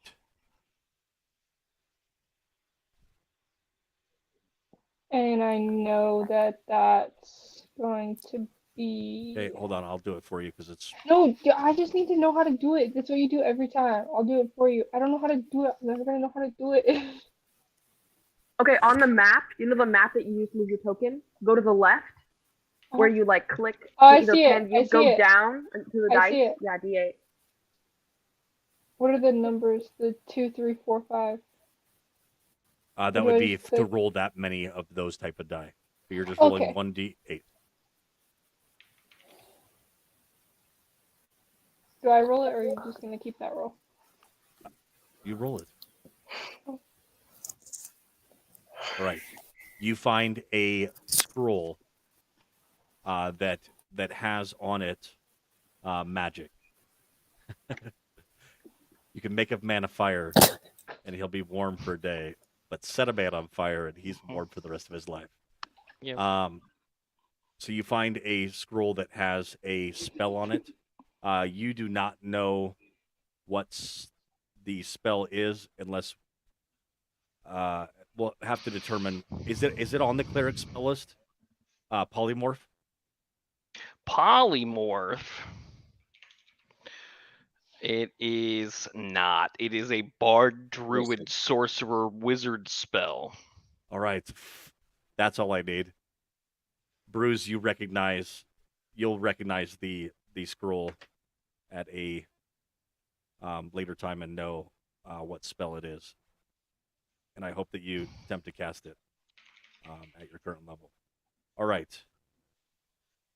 And so she had on her the Heartstone, she had the bags, and she also has in the cart, she has a bundle of 10 silver arrows. And one of the things that and they seem to be similar to the ones that the Vistani were trying to make. Yeah. So that is the conclusion of the interaction with the hag. Nice. So are we putting a pin in it? Yeah, we're at 10 o'clock right now, so we will continue with what the rest of the plan is in the chat, and figure out where to move out from now. Do now. we think as a group that we want to try to confront the other two, or do we think that as a group we would want to try to split and come Split. back? Split, And yeah, I know one thing is like, hey, we did the thing, we could leave now, but then there's also like the characters being like, all right, we got this one. Now we have business at this windmill. What do we want to do? Matt, what do I you want would to do? It did I seem would like fall they back were. on I would agree on falling back, but it also did seem D- like they were kind of reliant on the one that we just got rid of. Yeah. which may also make them angry. That's true. Deed in hand, I'm ready to charge up the hill. But tactically speaking, I'm generally following the will of the party if that's the way we go. Right. Right. And I'm just saying like But it At one tactically makes sense to irresponsibly as a break player, contact. but in the favor of the narrative. I think if we successfully have killed this grandmother hag and taken their stone, maybe we think we're hot shit and we can do this. But also, Irina is still Yeah, passed out. and that's what I'm saying. Oh, wait, no, she's not. I'm ready to Honestly- run up the hill. No, she's not passed out, Jacob. Do we want to anticipate a second fight with two of them who cannot turn ethereal and try to put this trio into Kinda, the yeah. ground once and for all? I think that Dow would be up for it either way. As a player, I shy towards, hey, let's now fully rest and do it again, because I don't have my second level spell slots or my channel divinity. But I still think we could potentially do this. It could be dangerous but rewarding. Our heroes could springboard. And I think that Alexander Toshinori and Bruise would want to finish them, sort of thing. You know what I mean? What do we think? Do you remember? Does Dow remember what the jelly does? The jelly, Dow, is perfectly content with what they have and is not envious of what others have. So Dow never went to jelly school. No. And never learned about the jelly because I've never been to jelly Son of a- school. Okay. Got it. I don't remember what the jelly does. However, if this lady sold out of all her pies, she must have been given something in return for the pies. That is very true. Are we saying that she was paid in these silvered arrows, or is there another, as of yet unspoken of, bag of money? How long does your see invisibility and ethereal this? An hour. So Is nobody it else ethereal money? nobody else could see it, but there is additional things on the cart. But What they the are. fuck? But why would she transport them in this plane if she could transport them out of this plane? But so we can't get to them. But what are they? Ethereal bag. It's a and bag. An ethereal case. Oh gosh. Okay. Hey guys, there's a I wanna bag eat and a one. cake. Oh man. I want to eat the cake. We can't Juicy? touch them. Even if we But have the like but the jelly. So the jelly and seeing it, you remember what Morgantha said, but it actually allows you to regain a spell slot. It is called, what did I call it? Mo. What level?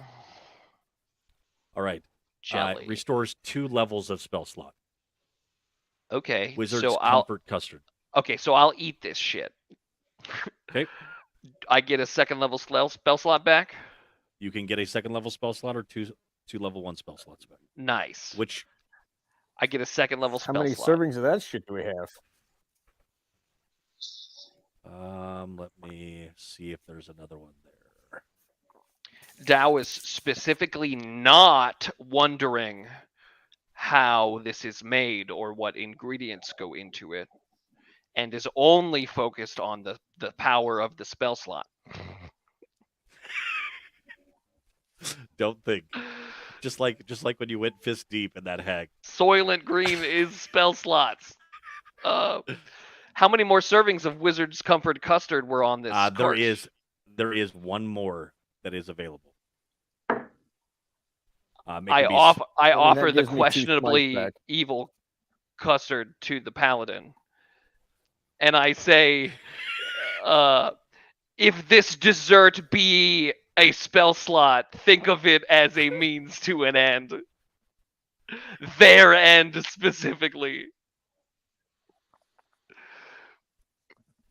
If you're not going to eat God. it, I am. Because that's a moonbeam. Yeah, I mean 2 smites. All right. It's 2 You ate it? smites. Okay, so you took 2 first level spell slots. Okay. Yep. Oh my gosh, we're already. DM, if you have a. Whoa. hell? You were not muted, FYI. That is the Screamo. sound. That is the sound I that am you heard so- coming out of the Of window. the hag when we stabbed her to death When- with the moonbeam. Well, it turns out that she wasn't all the way dead. She was trying to pretend, but when you went up to get that heartstone, that's what Guys, did her I'm in. sorry. I'll explain to the group that there is an ethereal bag and an ethereal case on the cart. And we have no way to go ethereal and get them. But a hag could if they had the heartstone. Which puts us in a little bit of a dilemma about how interested are we in the ethereal treasure. We would have to get one of the hags to get it for us. Oh. Does anybody? I mean, can we make a deal with them and provide them the deed to the place where they're living as a bargaining tool? I think we want to kills them. I know, of course. What sounds like everything has been resolved. We're gonna hide. We're gonna take all the loot, and we're gonna hide, and we're gonna wait for the other hags to show up, and then we are gonna try to rinse and repeat, knowing that they can't go ethereal. Mhm. Knowing that we can try to eliminate one of them and then move to the other. We're going to try to do this thing. All right. And maybe if we kill a second one and get the third one on the ropes, we can pursue navigating, negotiating for the ethereal treasure. But it seems like it would be a good way to get taken advantage of. Yeah, I would agree. I would say that while you're getting set up, it would be likely too that Dow would, just in reflex, say a quick prayer, and then I can definitely get you the items. You can bring those to me. Make sure you take that card with you, honey. Yeah, okay. Hey guys, let's keep this cart. all right, and that's where we'll end tonight. For Thank you no very much. specific reason. Let's keep this